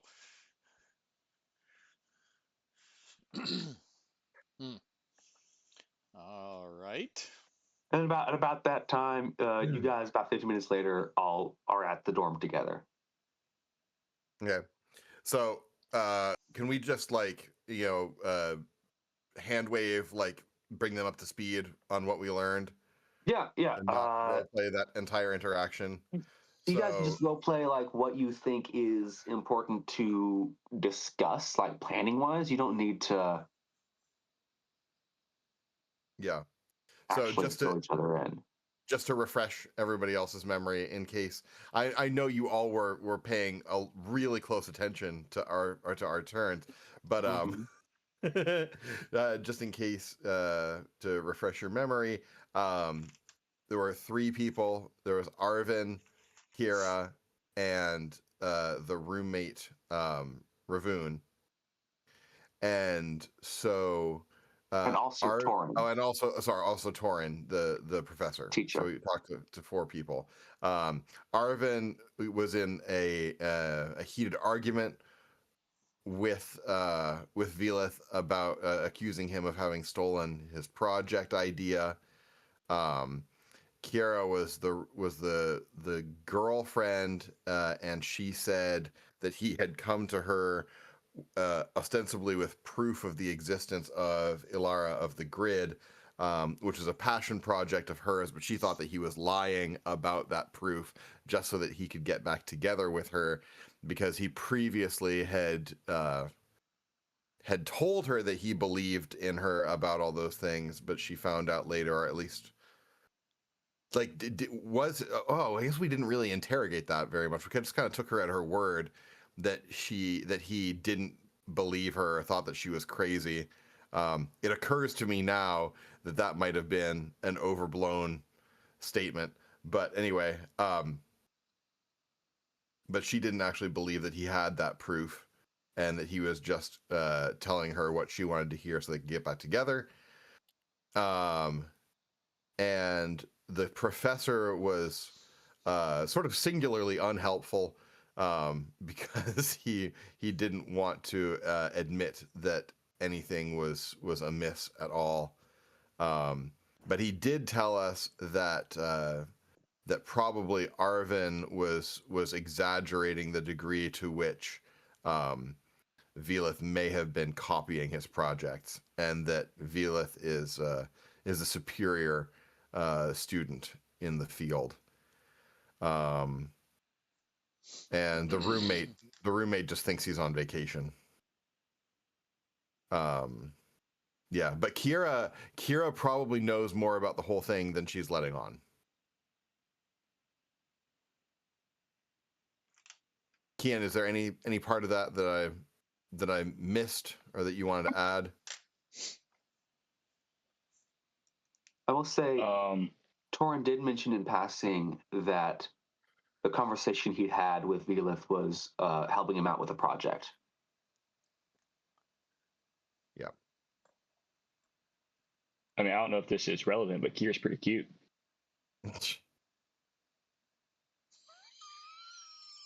No, I had nothing. When that is said in character, that prompts an enormous eye roll from Noldea.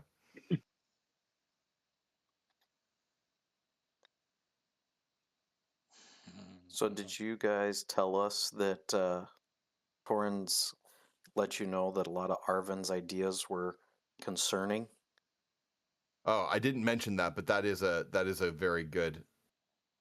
That's another important thing. Yeah, and we're going. Yeah, we're going back to see what the project is that Arvin thought that Velith was trying to steal from him. We are going to talk to him again later. And then everyone but Edmar got that text about Blazing the Dragonborn. Right. And so And as they tell us, while you're having this conversation, Noldea gets another ping on her new phone. Ooh, okay.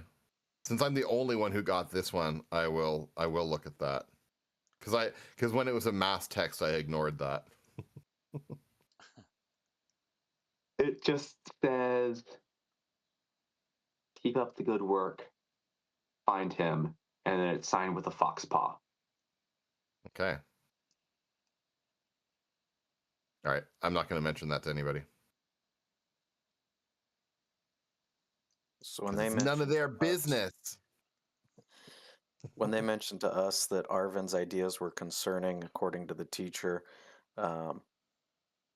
I will then make sure to mention that the spell that we found was a combination of magic and technology, it seems. Mm. And so then I will say, if he's got concerning projects, would one of them potentially be mixing magic and technology in a way like this? Did the teacher say anything about what kind of things were concerning with them? No, he wouldn't say. He didn't want to give too much information about a student, as he put it. Well, maybe keep an eye out for it when you're in his lab or whatever you call it later, seeing what this project he currently is working on. If you see any like notes or plans for something like this, it might be good to know. Because if he is jealous, why not make him disappear and show his superiority with a spell that he couldn't do? Miss Noldea doesn't know anything about magic or technology. She has nothing helpful to say on that matter. Yeah. I was I mean, I was kind of dude, thinking. I'm in the same boat. Go ahead. I was saying I'm in the same boat as him. I have no magic, no technology. We're a great team. Yeah, I was thinking maybe we should go with you guys, but it sounds like he's already kind of twitchy about showing you just the two of you under the Yeah, I know.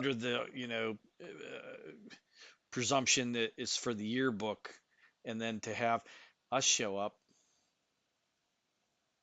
unless we could come up with a cover story for the two of us.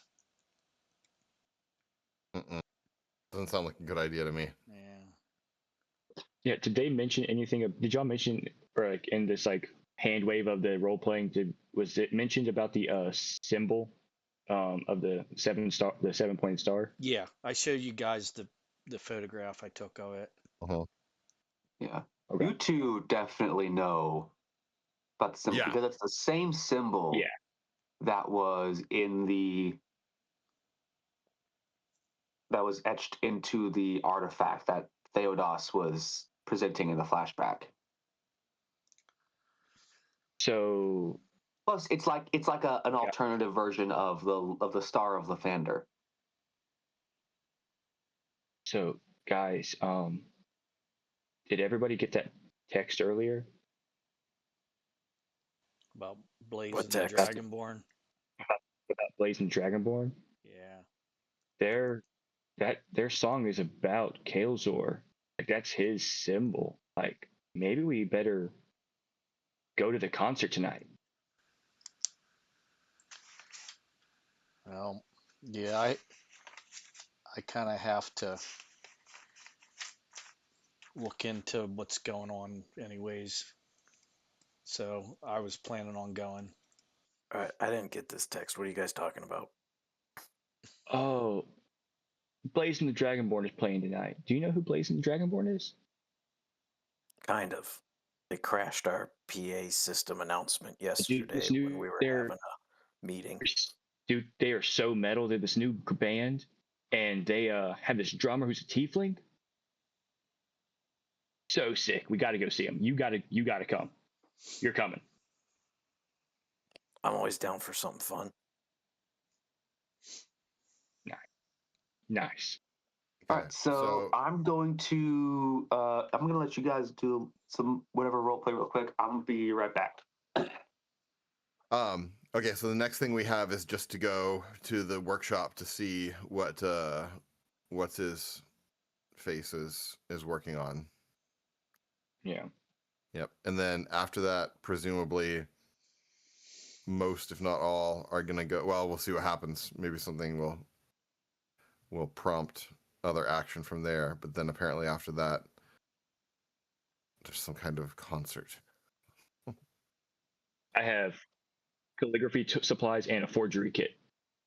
Yeah, sure. So I was gonna say, like, I don't know if like there's some way that we can figure out how to, like, if we see something of interest and we need to like be able to like copy it down. Like any like I think most of the people in our party are carrying smartphones apparently, so we can take a picture of it. Well, I was gonna say I don't know if he's gonna be like down with us taking pictures of it too. Well, I mean, we're part of the yearbook club. I feel like. You mean when we're meeting with him? Sorry, yeah, that is something that I meant to say to the to our tech guy.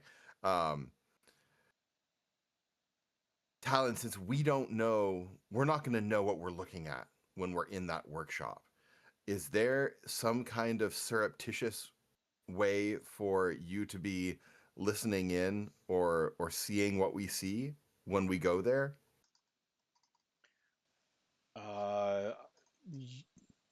You could just very discreetly have your phone on. Well, it's just like I could just be next to you guys. That's what I was gonna ask. Wait, did I get it that he has technology that humans? Sorry, this is like out of character. I guess we could go in character. Is there any way that Lunaros could like keep images or like a picture or something of the stuff that we see if he comes with us? You would be able to describe I do it, right? have a phone. I haven't tried to take photos with it before. Hold on, Lunaros has a phone? He mentioned earlier he gets emails from the gods in their turn, so that's why I was wondering. All right. Well, Lunaros, they won't be able to see your phone. He keeps sending me cease and desist letters. Lunaros, try to take a picture of just All right. Let's see that thing over there, and I'll see if maybe I can see it once you do. Okay. You know what? Go ahead and make a computer's check. What's a computer's check? It's one of the abilities that's it's intelligence based.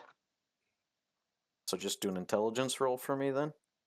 Yeah, unless you got proficiency in computers or anything, which I'm guessing you don't, since you didn't know about. No, I didn't know you were adding that, so I definitely. I'm sure I mentioned it. You must have. I think it was. I'm not gonna lie. That's for the tech classes. Yeah.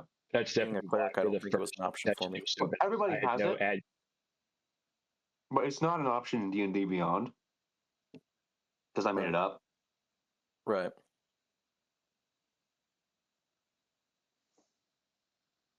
So just a straight intelligence would be a 13 plus 2 for 15. Okay. Decent. Can just take some sounds, Sylvie. Yep. It's right there. And I'm assuming when I look at his phone, I see that it's a selfie, right? It's not like some weird god magic where I can't actually see what's on the phone screen. Okay, but that still means that only you, Edmar, can see these images. We probably need Talon to be able to see what we see. Okay, wait a minute. What's Talon's phone number? Was that Lunaros telling me? Lunaros is about to text Talon. This is gonna be great. Talon, this is gonna be weird. But can you say your phone number out loud so that Lunaros could try to text you a picture? Why not? Maybe once and for all, we'll know if this Lunaros actually exists. I give him the number. All right, you hear this on your phone? On my phone. Yeah. Am I getting a call? You're getting a video message call A video message? from an unknown number. Oh, this is gonna be weird. Okay, well, I'll accept the call. You see this like he looked kind of like a frat guy. Like, hey, I can see you. Can you see me? Yeah. Can he hear him? I can hear him on the phone. Mm-hmm. Can everyone else hear him? Mm-hmm. Lunaros? Yeah. Talon? I'm not sure. I'm Yeah. not sure if you're Talon. Uh, I mean, he turns the phone and you see like you talking on the phone. You're right there. oh yeah, I'm really weirded out right now. So let me start by saying, Edmar, I am so sorry I ever doubted you. It's all right. I Okay, understand. It's a well, weird situation. we got a way to communicate with them while they're in there and see what they see. Let's try should something I- real quick, though. Lunaros, can you go in the other room? Mm-hmm. Yeah. Good point. And Go in the other room. Good point. He probably has really crappy coverage. He probably has. Well, I'm just wondering, like, Corvus or Noldia, can you go with him and tell us if you guys hear him saying anything or hear Talon coming through his phone? Because, like, we don't want, like, if that happens, we don't want, like, Talon's voice to come out of nowhere Smart when you thinking. guys are in that, in the lab or whatever. Right. I'm assuming Odea is still tuned out. She's just kind of chilling. I'll go with him. Yeah. He just like goes in the other room. Yeah. Okay, I'm in here. All right. Corvus, can you hear me? Testing. 1, 2. Is this thing on? Sing a song or something.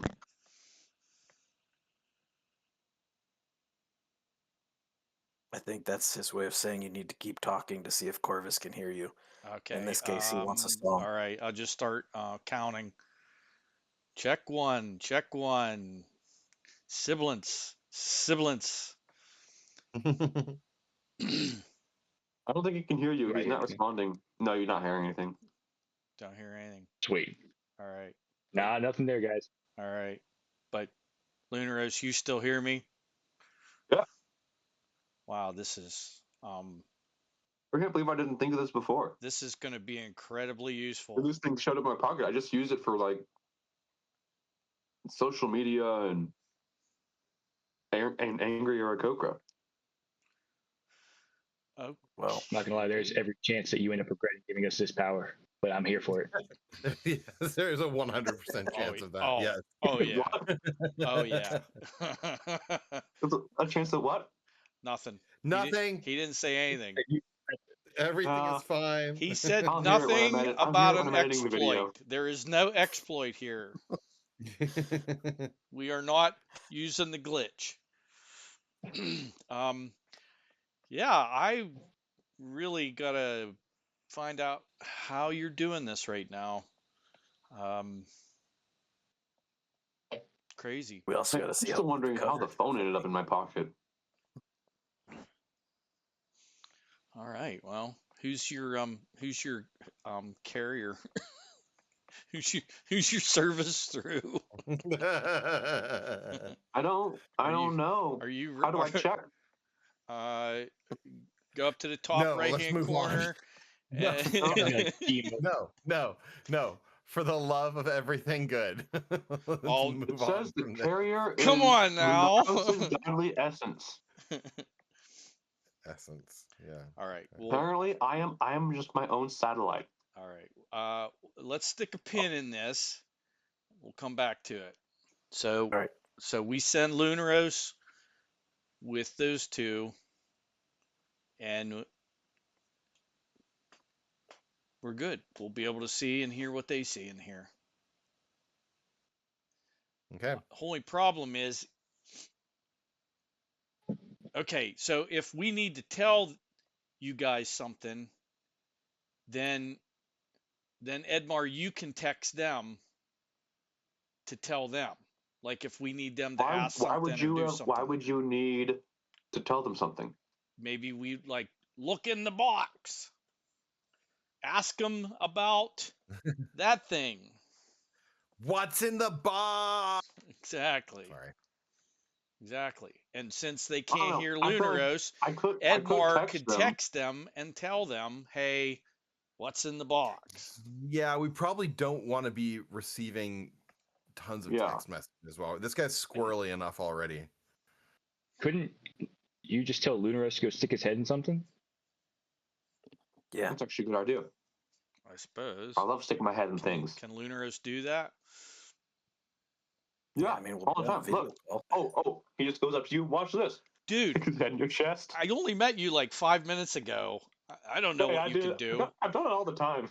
I'm sure most of the time I haven't really believed you existed. So Yeah, it's this one of is his all favorite pranks. this is like, all a little bit unsettling for me right now. This goes against all the laws of nature, physics, magic. Hey, Well, maybe not go magic. against the laws of nature. I am a god. I am the laws of nature. At least I think that's how it works. I don't know. Therein lies the problem. The 3/8 moon. Is it the 3/8 waxing or the 3/8 waning? I had that same question the other day. Wax on, wax Which off. is which? waxing is when it's getting towards full, and waning is from full to. Everybody's explaining it at once. One person talk. Except me, because I have no idea what the difference is. We'll let I'm assuming Edmar go. waxing He's the is when moon you guy. see the moon, and waning is when it's going away. Crescent or gibbous? It's a crescent. Okay, then It it's has the to be. waning. It has to be So 5 it's 3/8 full. So 3/8 Well, of it's it is 3/8. there. It's 3/8 full in either case. But is Yeah, is it crescent or is it like a it's a crescent, right? Yeah. Yeah. It's Mhm. Okay, then it's waning. Waxing is when it's going from a new moon to a full moon, and waning is when it's going from the full moon to a new moon. Okay. So it's 3/8 empty or 3/8 full, depending I on love- whether you're a pessimist or an optimist. I love how in each instance of this explanation, there's like 75% of the group that understood any given explanation. Anyway, not important. It looks like a crescent. Okay, super. And this is where the campaign went off the toenail rails. one. A toenail. Okay. So, Lunaros going with you guys with his newfound power of FaceTiming. So you guys This is great. go through your day. It's now getting towards 3 o'clock, and I'm assuming, unless there's anything you want to do between now and 3 o'clock. Lunch. Is I'd say eat pizza, get a nap. is You want to Tess try inviting Kiera for food again? is No, you gotta. I gotta give her some extra time. It's all good. It's a long game. Yeah. so while No, we're Dale would waiting. 100% smack him if you tried to FaceTime Kiera right now. Hey, I could FaceTime him. I could be like his wingman. his godly wingman.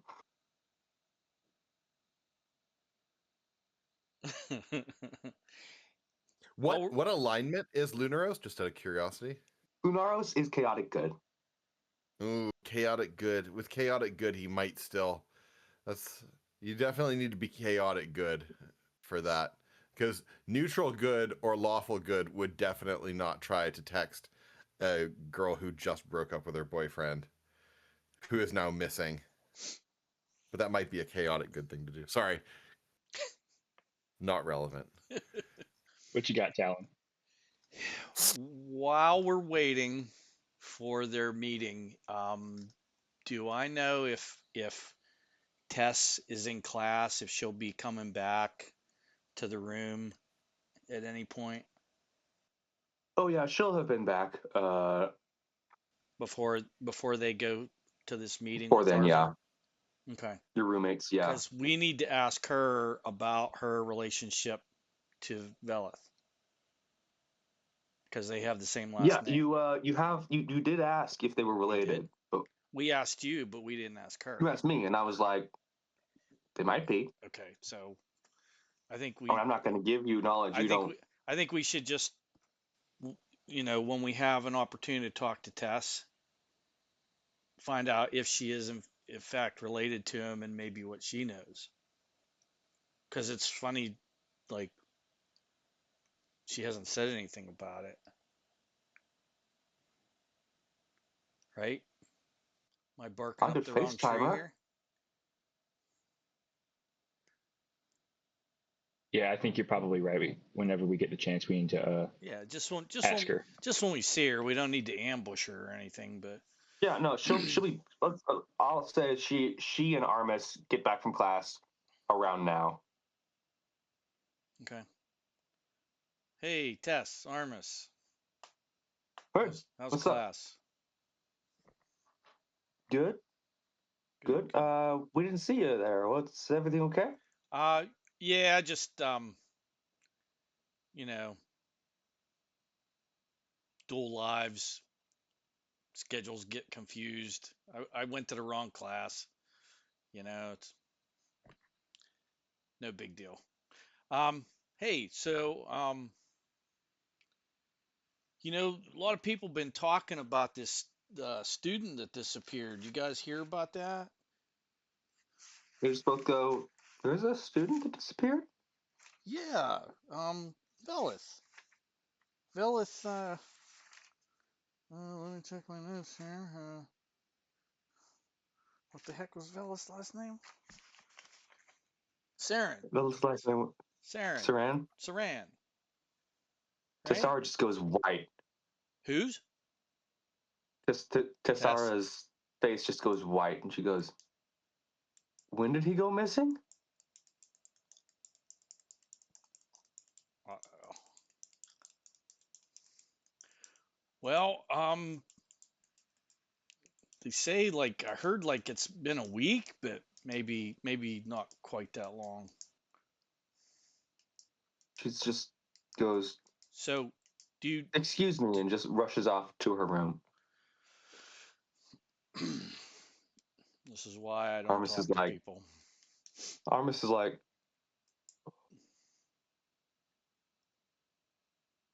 that's hard, man. You know, Velith was her brother, right? Really? Oh, yeah. I guess yeah. The last names. Geez. Um. Hmm. Is Edmar still there? Yeah. At this point, I will turn to Lunaros and say, "Can you go see if she's like making a phone call or something? If she's just crying, leave her alone. But otherwise, if she's doing something shady, let me know, okay?" Okay. I'll. I try not to go in women's rooms, but okay. I mean, you're just checking to see if she's crying or doing something else. If she's Yeah. And he goes off.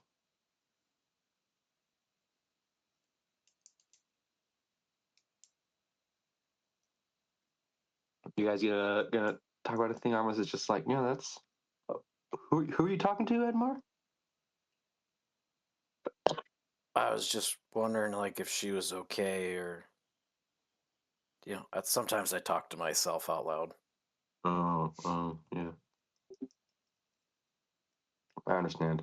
No, yeah, I had no idea her brother had gone missing. I guess neither did she. But what do you know about it? I mean, it's like going all around the school. How I'm kind of It is. surprised that you haven't heard.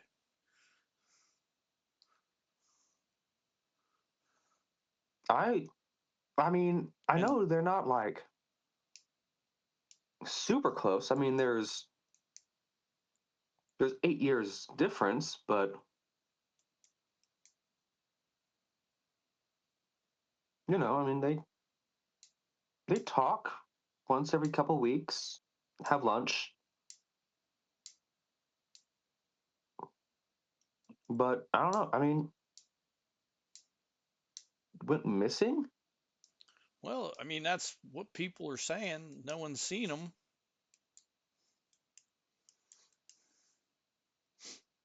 Wow, that's tough. That's tough.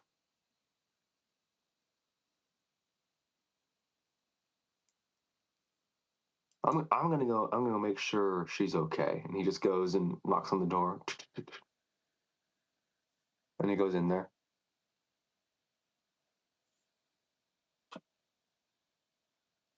Did Lunaros come back from checking on her yet, or no? Not yet. He's still back there. So after like a good while, he comes out and is like, "Oh, she's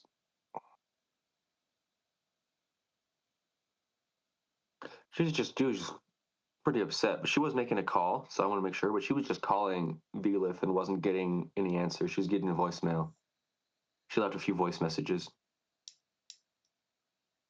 That makes sense. So I would say it's pretty safe to say she had nothing to do with it and has no idea what's going on either. So it's probably not a family thing. I mean, it could be just not her. I mean, elves tend to have a lot of kids. I know Saran was a tiefling, but probably half siblings or something. Yeah.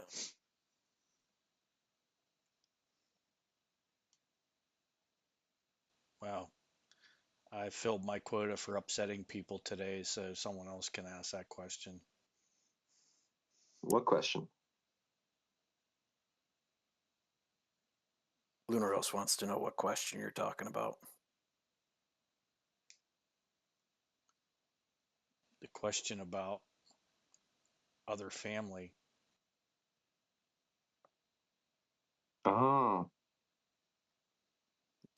Ah, yes, Cusco's question. The question for Cusco. Sorry. Cusco's question. That question. Yeah,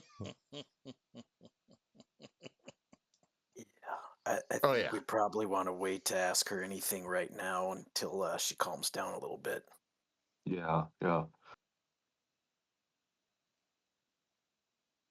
So, anything else you guys are planning to do before you head to see Arvin's thing? Bless you. That Nope, was a cough, but thank you. I'm good. I'm good. To the workshop. To the workshop. To the secret lab. Oh, the lab. I don't even have that lever. All right. So that would be Corvus and Noldea, along with Lunaros and Secret, who's do you want to be videoing the whole thing or FaceTiming? Because videoing, he can save it and you guys can review it. But FaceTime, you guys can see it live and talk to him about it. Yeah, I would say FaceTiming. Okay. Yeah. Okay. Oh, see, technology though. Oh, because FaceTiming, because then Talon can tell Edmar to text Lunaros and have him look at other stuff on the fly. No, they'll be FaceTime. So Yeah, we'll be able to just tell him. Edmar and Talon will just be FaceTiming with him. Yes. While you guys are that's there. right. I forgot. It works both ways. Yeah, that's crazy. Yeah. Okay. Yes, nothing wrong with it. Yeah, I was saying they're not text going you with- guys to tell you to do something, but we can just tell Lunaros to do it. Yeah, I think you guys decided texting while you're talking is not a good idea with how paranoid this guy is. Yeah, no, I was saying, never mind. It doesn't matter. Okay. Yep. I have a All good. question. This is more that like maybe regret this one day. Could you guys just record the FaceTime video with your other phone? So like it's only gonna be Edmar or Talon's phone, right? You can just record the FaceTime call. You know, you probably could also screen record it. Yeah. That's what I was going to say. Screen record too. So I think FaceTime's the way to go. Stream it live to Facebook. Don't Except do it's that. not. It's not Facebook. It's what? A face scroll. Face scroll. Face scroll. Face scroll. All right. Okay. Hey, investigating student disappearance.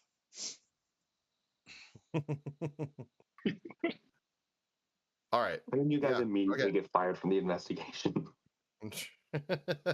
Oh, we're doing great. All right. So we're showing up at the appointed time Mhm. at the workshop. As soon as you guys start to walk up to it, he opens the door, goes, "You alone?" Absolutely. Do you see anyone? What's the password? Make a deception check. I feel like that should be with advantage because Yeah, there's go literally ahead. nothing Go to ahead. be seen. Yeah. Yeah, 17. All right. He's like, "Okay, come on in. Give me your phones." Yeah, sure. Yeah, no problem. Sort of sets them to the side. He checks them and like make sure they're not recording or anything. He's like, "Okay, you can take notes.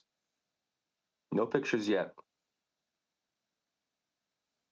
All right. I hold up my notebook, my clipboard and papers. Mm-hmm. My faithful clipboard. For we are right. members of the yearbook committee. Club. So he brings you to his little workspace,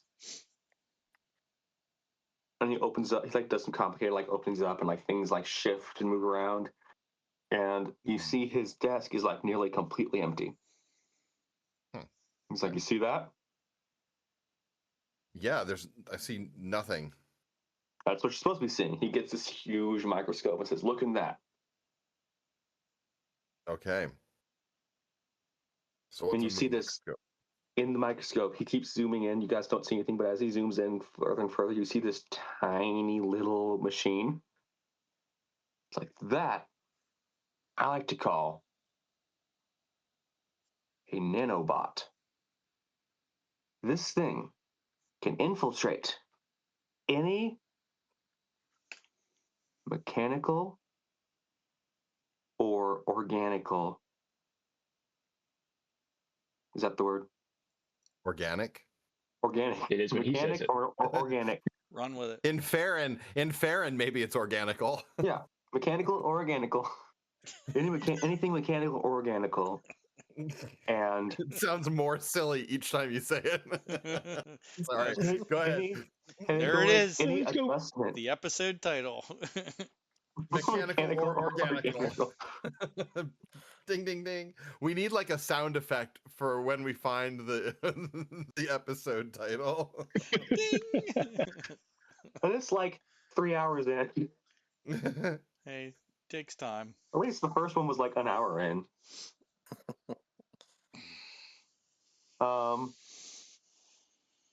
Listen, time is a flat circle. It doesn't matter. Sorry. Yes. So anything mechanical or organical, it will infiltrate and it will be able to make any adjustments it needs to help fix it. I'm installing it with all sorts of medical and engineering databases in order to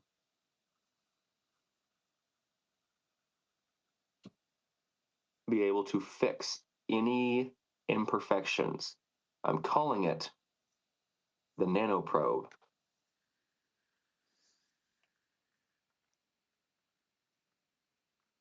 Wow, that's really impressive. I think probably, I don't know if Corvus is, but Noldea is definitely, like, even as a layperson, Noldea is highly troubled by the implications of this machine. Yeah. The organic part is really throwing me off. I'm like, what effects could this have on a person? What all could be done with this? This is Are you asking these or are you just thinking them? No. This I is was- like I'm troubled with this. I am definitely not asking this lunatic what's going like these questions. So if And I he's just like, yeah. So like, anytime, like, think about it. Like, with these nanoprobes, people who are sick could be healed nearly instantly. This thing can get inside the body and just fix everything and get rid of the germs, the viruses, kill whatever viruses it needs to do. free will, It's sorry, yeah. keep going.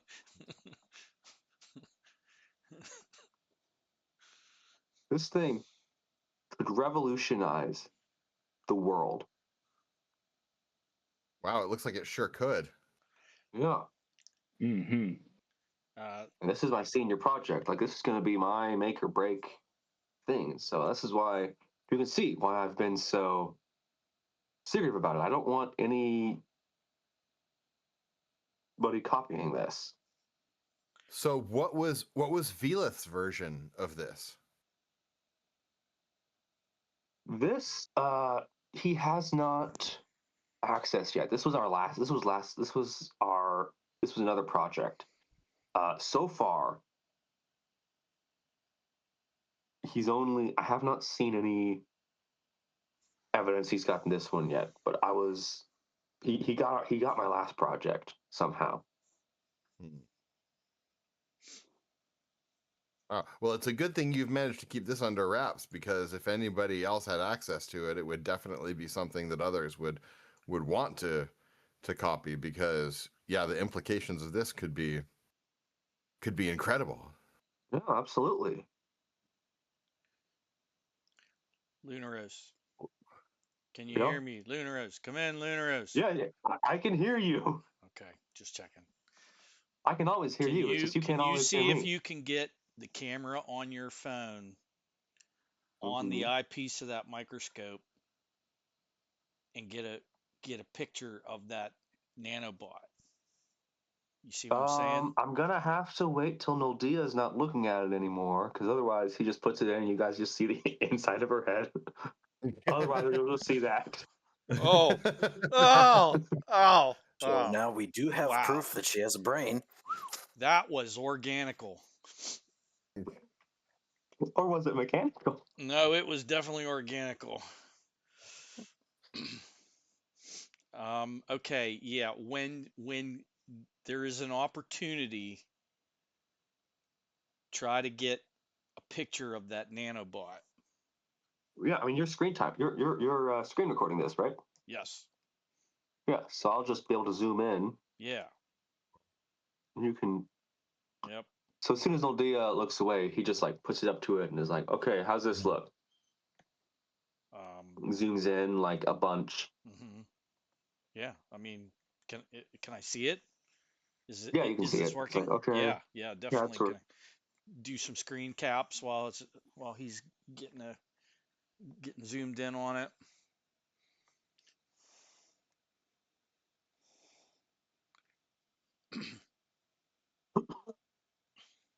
Is there anything else in this lab?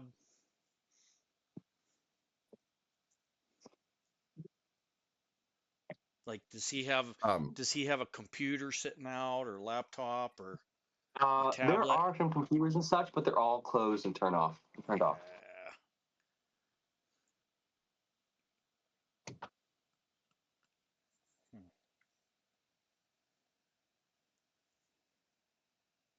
Okay. Well, that is really remarkable, and it'll sure make quite the story for our yearbook.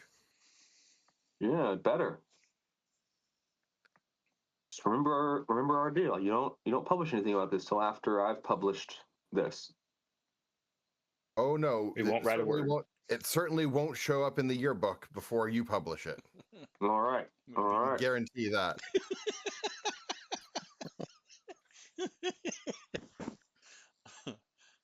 100% truth. No deception check needed. Nothing You could guys be leave, or do more you guys- true. I don't know. Corvus, is there anything else we need to mention or say about this? Or ask here? The only thing I could think of was doing like a passive perception or investigation check just to see if there's any of the stars around or any like the anything about I wanted to ask You can go ahead and make sorry, go ahead. You do that. No, go ahead. Oh, I just wanted to ask, hey, while we're here, what was your version of the project that you had the dispute with Velith about? He just goes, "Want me to show you?" Yeah, sure.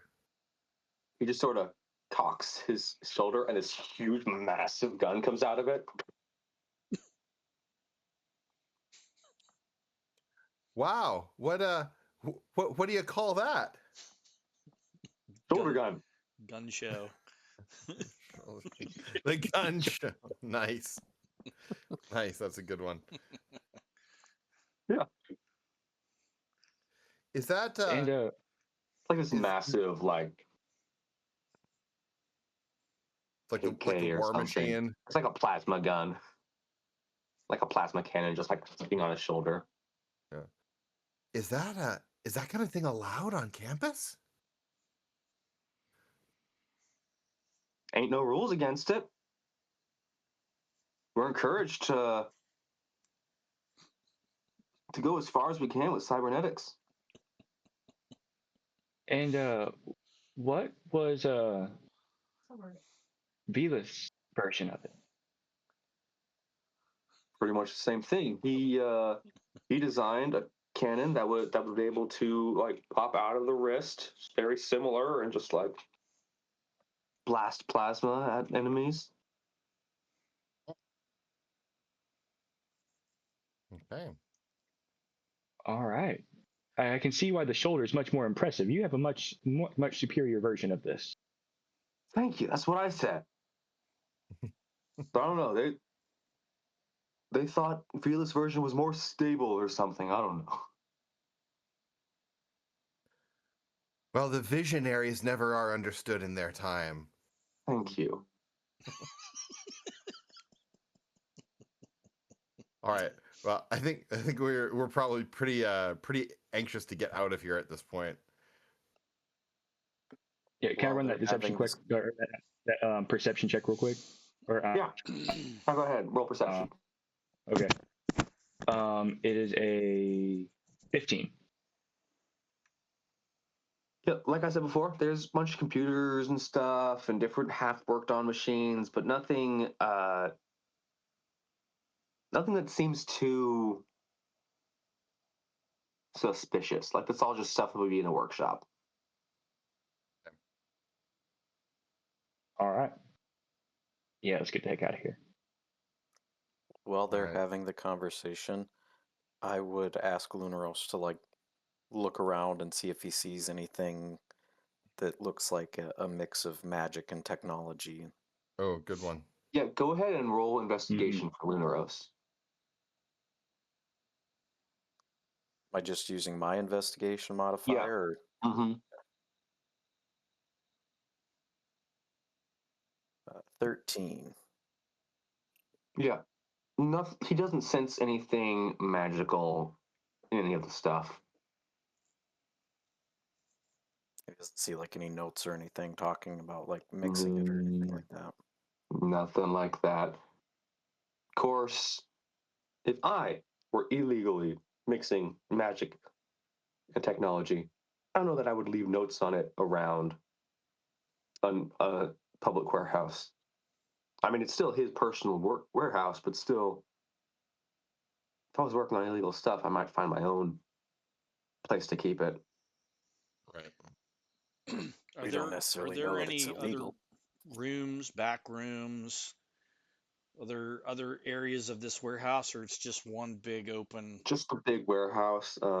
Each 8th-year student gets their own warehouse to work on their different projects. Well, cyberneticist student. Damn. And this is his. All right, well, let's head back to the dorm and get everybody caught up. Yeah. Well, you guys all were in on that, so. Oh, that's right. Yeah. Well, then just to get together and debrief. Before the concert. Yeah. Yeah, so you get ready to party. And then I was just like, hey, do you know if your roommates will be at that? He's asking Talon Good this. idea. Who's asking who that? Lunara's asking Talon through the FaceTime. Hey, do you know if your roommates are going to that? Don't know. Why? Why Maybe do we you should ask? them. Well, I'm just wondering. Like, I mean, if they're going and you run into them at the thing, you're going to want to be prepared or something. I don't know. No, I can find out.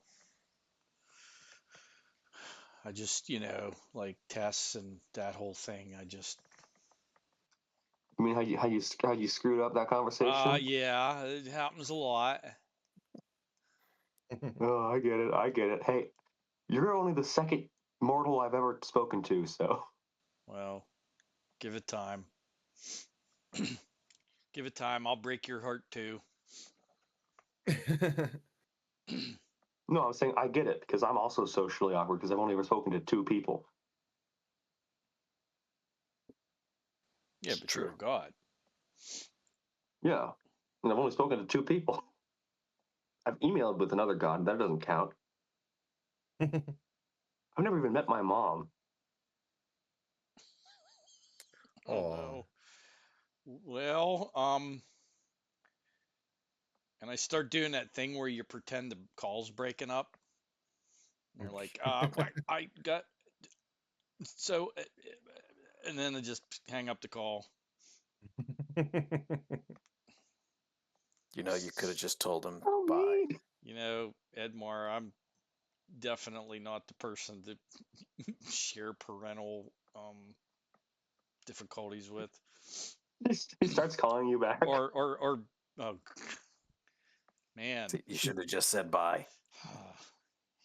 All right.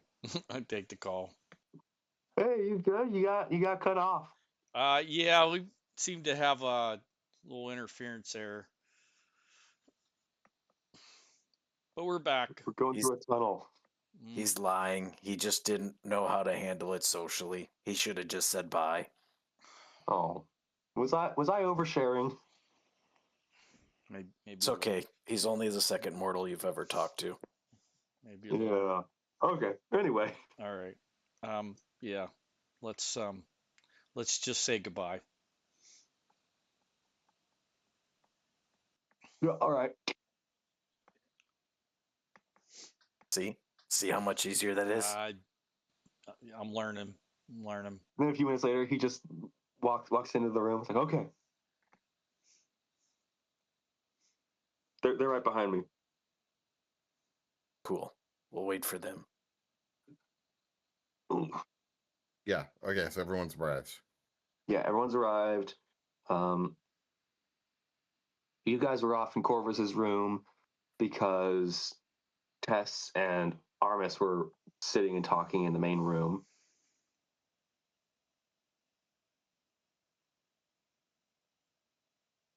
Are they still in the main room at this point? Yeah, they're talking. Seems to be talking deeply about something. Where did Edmar and I go to do this call? We didn't do. You were in the other room, the one that Corvus is staying in. Okay. There are 3 rooms. There's the main room. Okay. There's the girls' room, and then there's Corvus's room. Okay. All right. So we come out, and I'll just be like, Tess, I'm not good at this, but I'm sorry if I upset you. I did not mean to. No, it's not you. It was just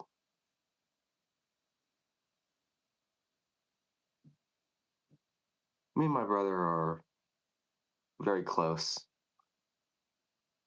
And I hadn't heard from him in the past couple weeks. And I was getting concerned. And when you told me what had happened, it just all came crashing down. But show must go on. Not to Did you? pry, but is this like something he does often where he just disappears since you guys are close, or would he normally tell you? No, he's never just disappeared before. I mean, no. We keep in touch and we talk about every other week. And it's now been 3 weeks since I've seen him.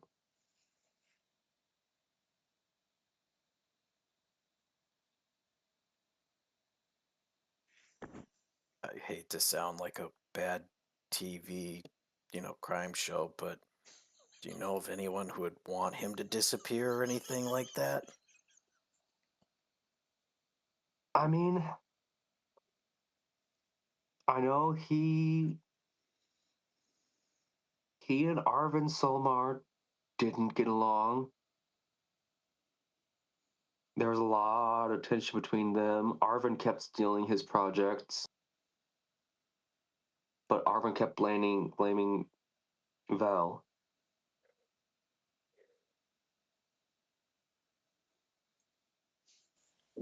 Do you happen to know what he was working on?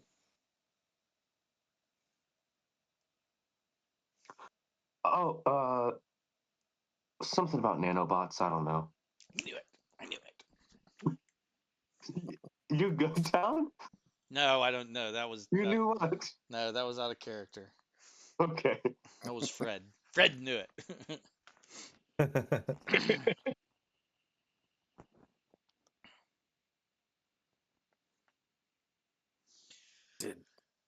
Did Vel ever say how Arvin would steal his projects?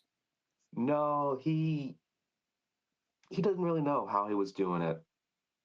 They just always came up with very similar projects, sometimes identical.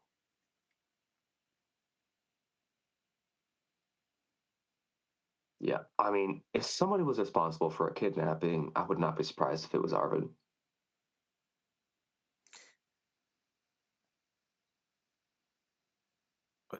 What makes you think that it would be Arvin? Just them not No, liking Brian. each I other? mean, Or they is there hated each something? other. They hated each other.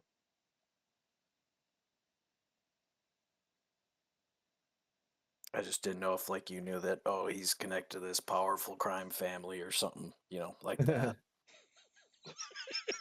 No, no crime families, as far as I know. In fact, I'm pretty sure Val told me he had rich parents or something. Okay. Hey, by the way, not to change the subject, are you guys going to that concert tonight? Oh no, that's we got class in the morning. I can't be going to stuff that late. I was just like, yeah, same. We stayed up pretty late last night. Or yeah, we won't be able to make it. But hey, if you're there, if you could, if you want to bring me a copy, that'd be cool. You're gonna have to teach me how to use they said something about bringing a hard drive or something to download it. Yeah, magic school, not tech school. Oh yeah, yeah.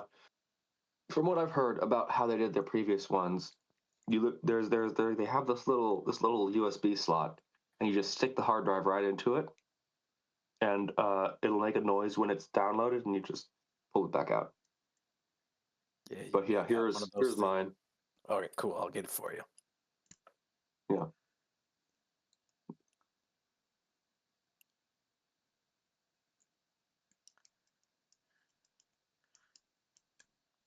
So, anything else you guys want to do before you go to the concert?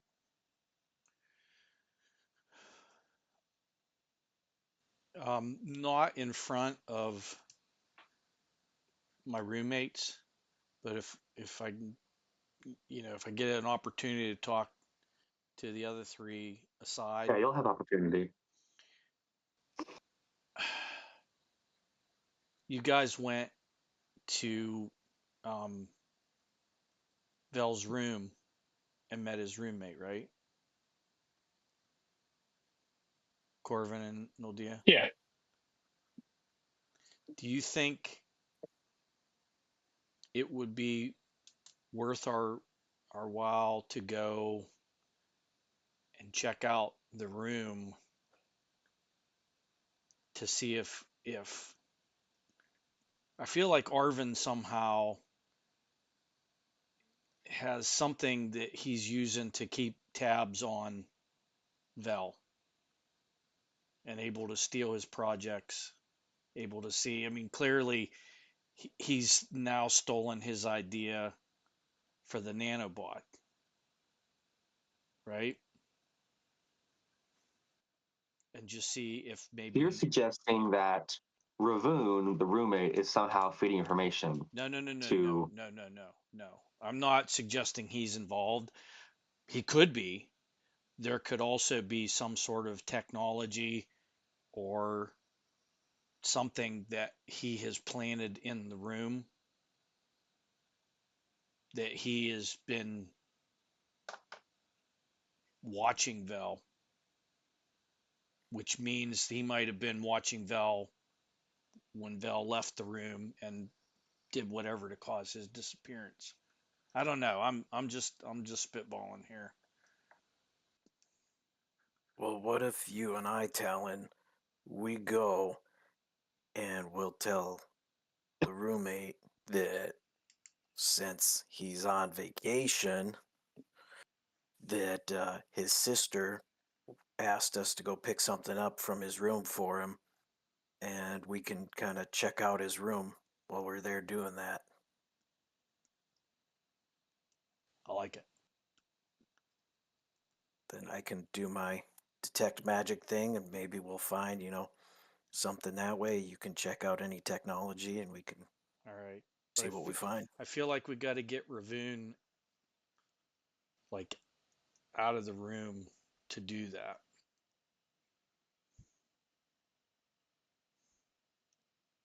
Let's go right before he's got to go to class.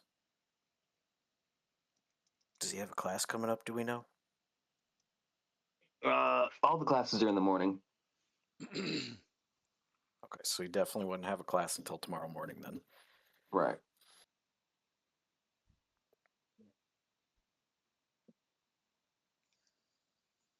Maybe if he's at the concert,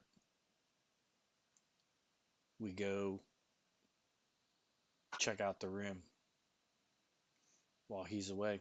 Then we'll miss the concert. Don't you need to be checking on that for your dad?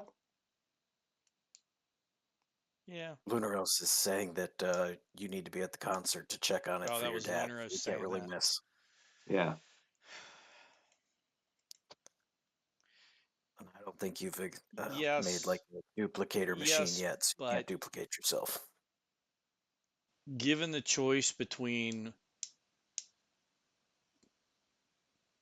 finding out what's happened to Vel and doing something to help my father, Okay. How about this? I'll take Vel. I'll go into his room and see if he's planning on going to the concert. Because he might not be. For all I know, he doesn't like music or something. I don't know. Lunaros just volunteered to go see if the roommate's going to the concert, even because, I mean, maybe he hates music. Maybe he's an opera fan or something. It's just not his style. Who knows? That's the right answer. Definitely an opera fan. Yeah, that big, buff, dragonborn. Oh yeah, I meant to do Jazz this. and opera, nothing else. Of course, the band. I meant to do Main this singer of the earlier. band is a Dragonborn too. So I meant to do this earlier. My character Corvus 6'4", 226. I definitely sized him up. How big is it's like is the Dragonborn? oh, he's like 7'6" or something. Like he's big. Oh, so he dwarfed me. Okay, okay. Yeah, So I'm not he's okay. I'm not huge. bucking up tech. Okay, understood. Like you're tall, he's big. Yeah.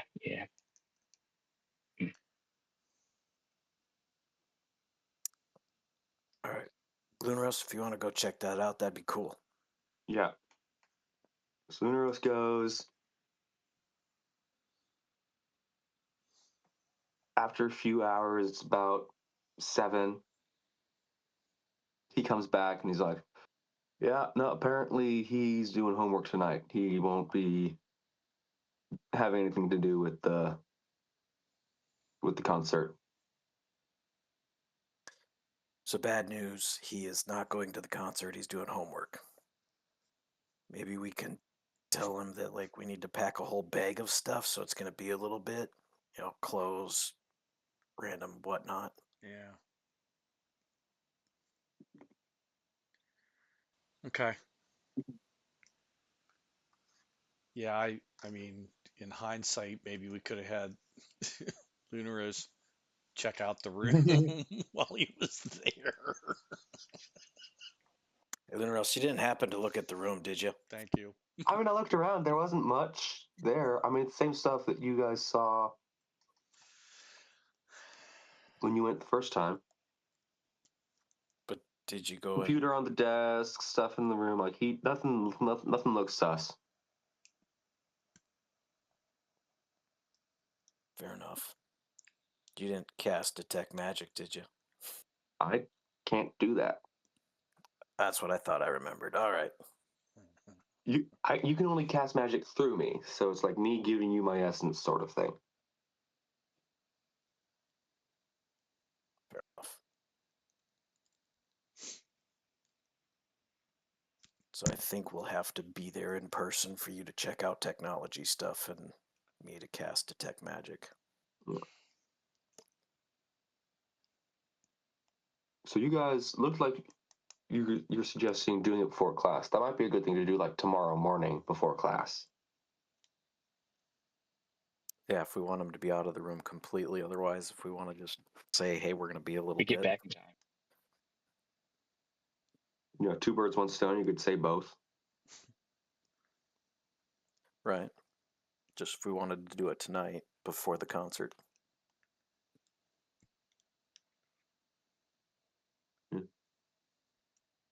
Otherwise, we'll just wait till morning. Yeah. Yeah, let's do that.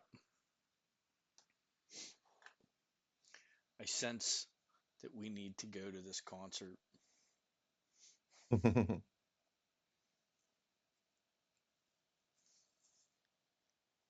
Destiny. Yes. Yes. My density. All right. So you guys, anything else you guys are gonna do? It's about 7 o'clock. You guys got 5 hours before the drop.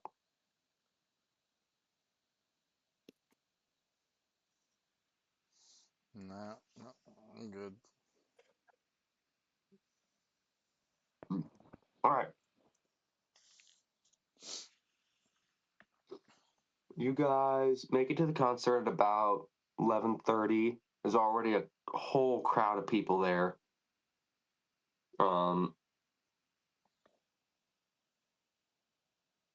You see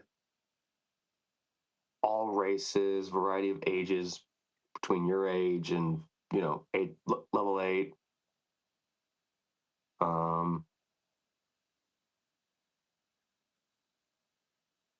A lot of tieflings there.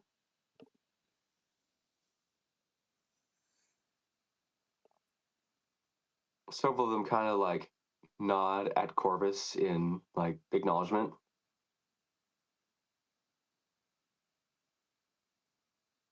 You guys want to I work just the kind of crowd? ignore Or you most guys of them. gonna just? Sorry. I just kind of ignore most of them. Oh yeah.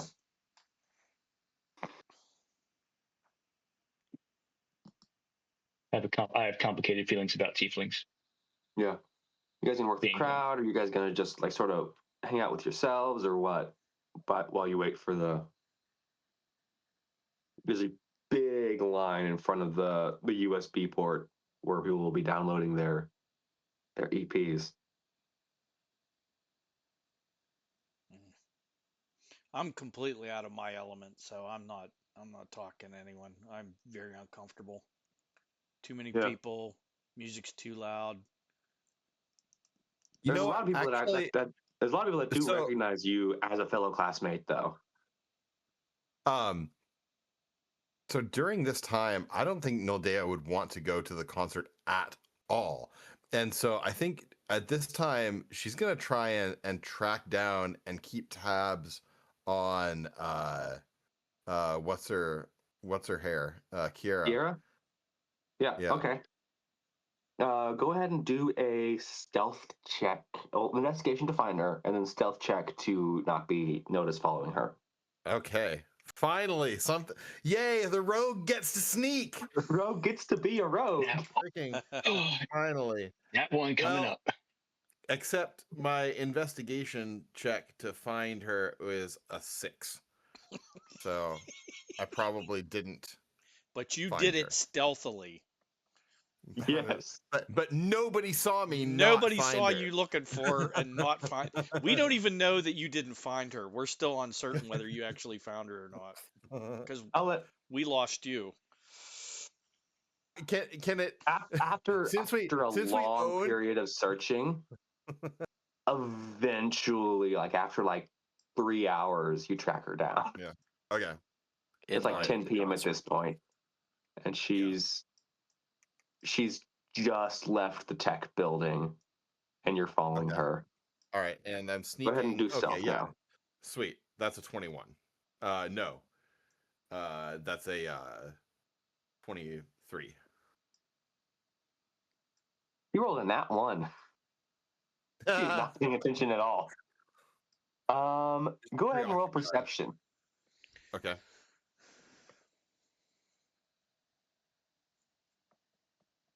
That's a nat 20. Nat 20. Okay, yeah. It's weird for her to be leaving the building at this time of night. Normally, you would expect people to be heading towards their dorms at this time. So she's up to something.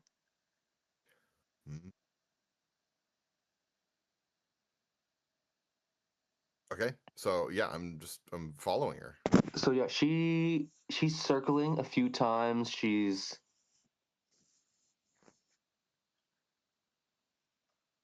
If you weren't, you almost lose her a couple times with how much she's circling and like moving around and being sus, but you don't 100% lose her. I'm gonna have you roll a second stealth check just to not lose her. Right. It's not going to be perception. It's just going to be if you can follow her well enough and stealth, unless you can think of a better role for that. No, that's fine. That's a 22. Okay, yeah. So she clearly does not want to be followed, but doesn't notice you following her. So she's Because I'm a rogue. I am the knight. Sorry. I finally get to do something I'm freaking good at. I'm excited. 6 hours in. It only took 6 hours to get there. She eventually goes into an abandoned building.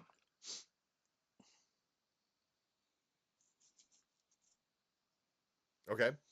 Are there like windows or anything that I could like go up to and surreptitiously scope what's going on, or do I have to try and no stealthily windows. follow her? You'd have to follow her into the building. Oofta. Okay. I will say you do, because of how well you've been rolling, I'll give you advantage. Okay. But you'll also need a sleight of hand to open the door sneakily. That is not a problem. I am also excellent at sleight of hand. Because you're a rogue. You are the knight. Yeah, that's another nat 20 on my sleight of hand. Wow. All right. So you open the door, no problem. And you see And her. then- She's going up the stairs. All right, and then I need another stealth check to Another stealthily stealth follow follow her her. up the stairs. But with advantage, you said? Yeah, I'll give you advantage with how well you've been rolling.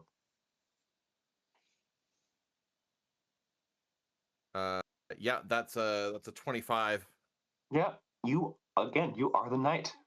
You've got your cloak on. You're unseeable.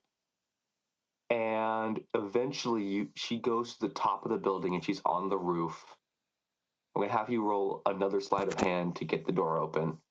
Yeah. It's like one of those like things where you like step out and there's like the little like outhouse looking thing on the top of the building. Okay. Ouch. Okay, that is only a 9 on my sleight of hand to open that door. Oof. Oof. Well, she got a 5 for hearing. So you push it open. There's a little creak and she sort of looks, but like you jump back enough so that she doesn't notice you. Meow. You, you meow. No, that was Fred. I do not meow. Okay. I was thinking, for all you know, this is a cat lover. She wants to see the cat. Okay.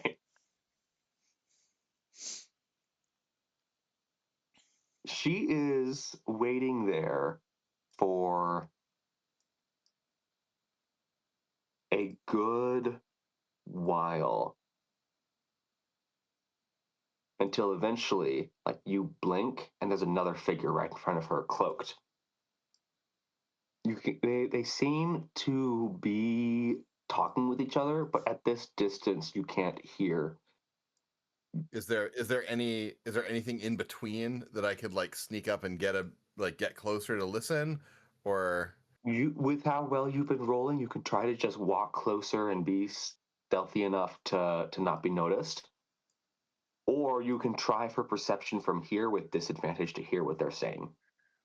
okay? My perception is pretty decent. I got a +4 to perception. I'm gonna try bad. that because there's not like additional structures or anything really between them, right? No, It's like an open. It's like an pretty basic. yeah, Open. It's an abandoned rooftop. building that's been abandoned for a while. Yeah. Okay. 6. With this, yeah. That's the 6 disadvantage with this roll. Yeah. All right. One was got a the high. 2. The high was 16. The Ooh. low was 2. So Okay, well, all right. So I can't you really can hear. you can either try and listen again with double disadvantage, or you can try to sneak up on them with advantage. Well, I'll try to sneak with advantage then. We'll see how that goes. Let's get a Mhm. little closer. Let's see. That's a 17. I'm gonna roll for both of these characters. Okay, so you're sneaking up on them, and you hear, as soon as you get close enough to start hearing what you say, you hear Kiara say, "They were asking about Vel, and I think I put them off our scent, but I'm not sure." And the other person responds, "How not sure are you? We need this to go off without a hitch." I'm pretty sure. I just,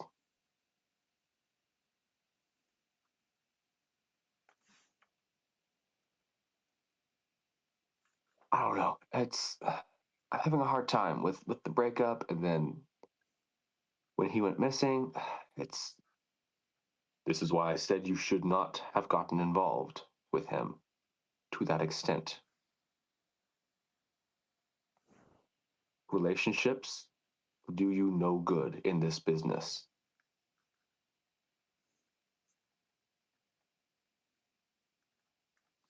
I know. I thought I loved him. Which made it all the harder to do what I had to do.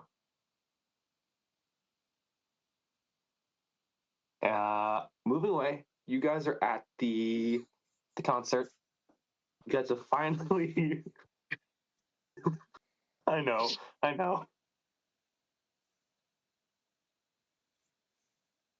You guys have finally gotten far enough in line to download the EP, and right as midnight hits, you see this holographic projection come alive in the middle of the thing. There's a dragonborn.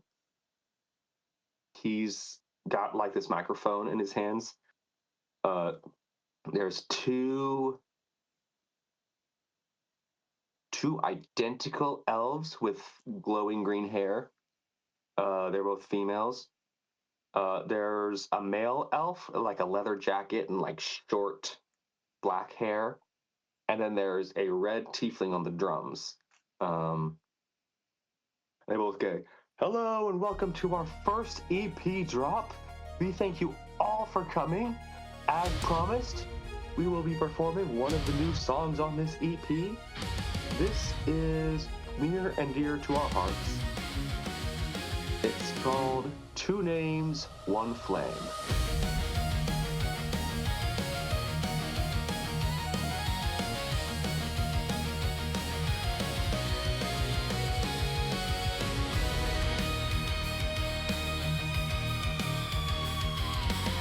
He walks the line between thunder and cold. Wears one face for the sun, one for the unknown.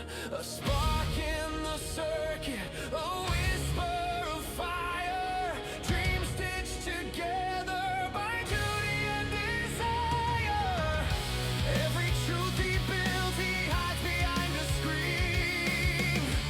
Every lie he tells is just what freedom means. Two names, one flame, burning just the same. Caught between the forge and the arcane. He's more than what the mirror claims. Two names, one flame.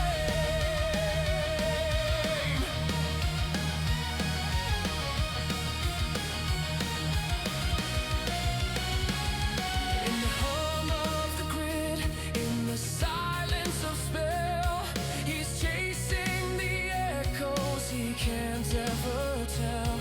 One world calls him sinner, the other calls him fraud, but both still tremble when they see what he's wrought. The mask becomes the maker, the code becomes the soul. He walks the wire, but he's in control. Two names, one flame, burning just the same. Caught between the forge and the arcane. He's more than what the mirror claims. Two names, one flame.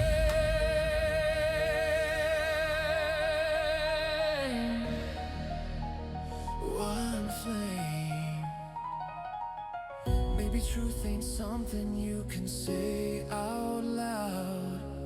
Maybe faith's just standing when the world bows down. If they knew his name, would they see the same man? Or just the shadow of the plan?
rock song about somebody who's got two names and is seemingly is living in two worlds contrary to each other. And it's got people cheering, and they begin just screaming for an encore.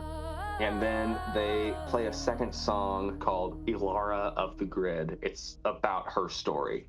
When the storm broke through the skyline and the towers lost their light, she stood before the trembling code and whispered, I'll hold the night. The circuits screamed, the sigils cracked, the grid began to fall, but she laid her hands upon the core and said, I'll answer the call.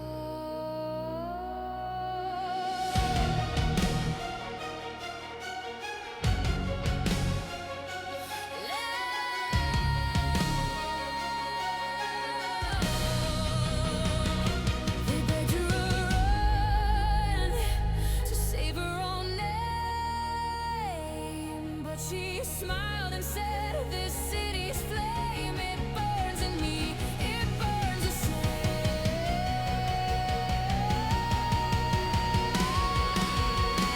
Cowiler of the grid, light of our despair, you bled your soul through wire and air.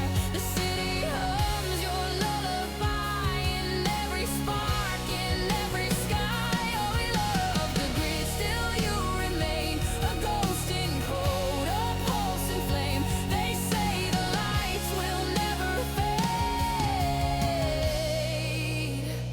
because you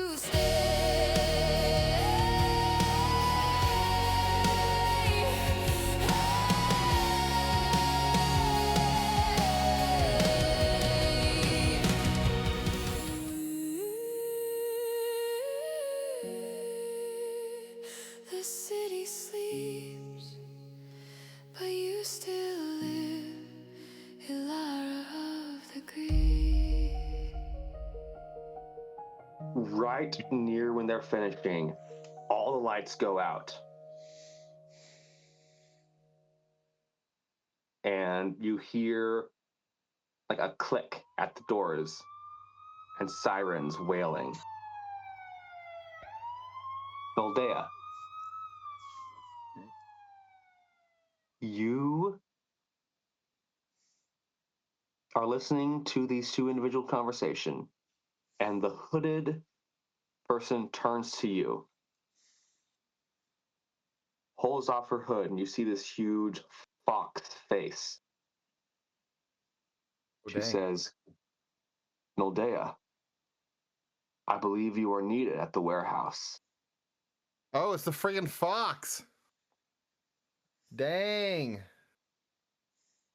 And she Dun, dun, disappears. dun. And she just sort of rushes off. And that will be it for today's session. Oh.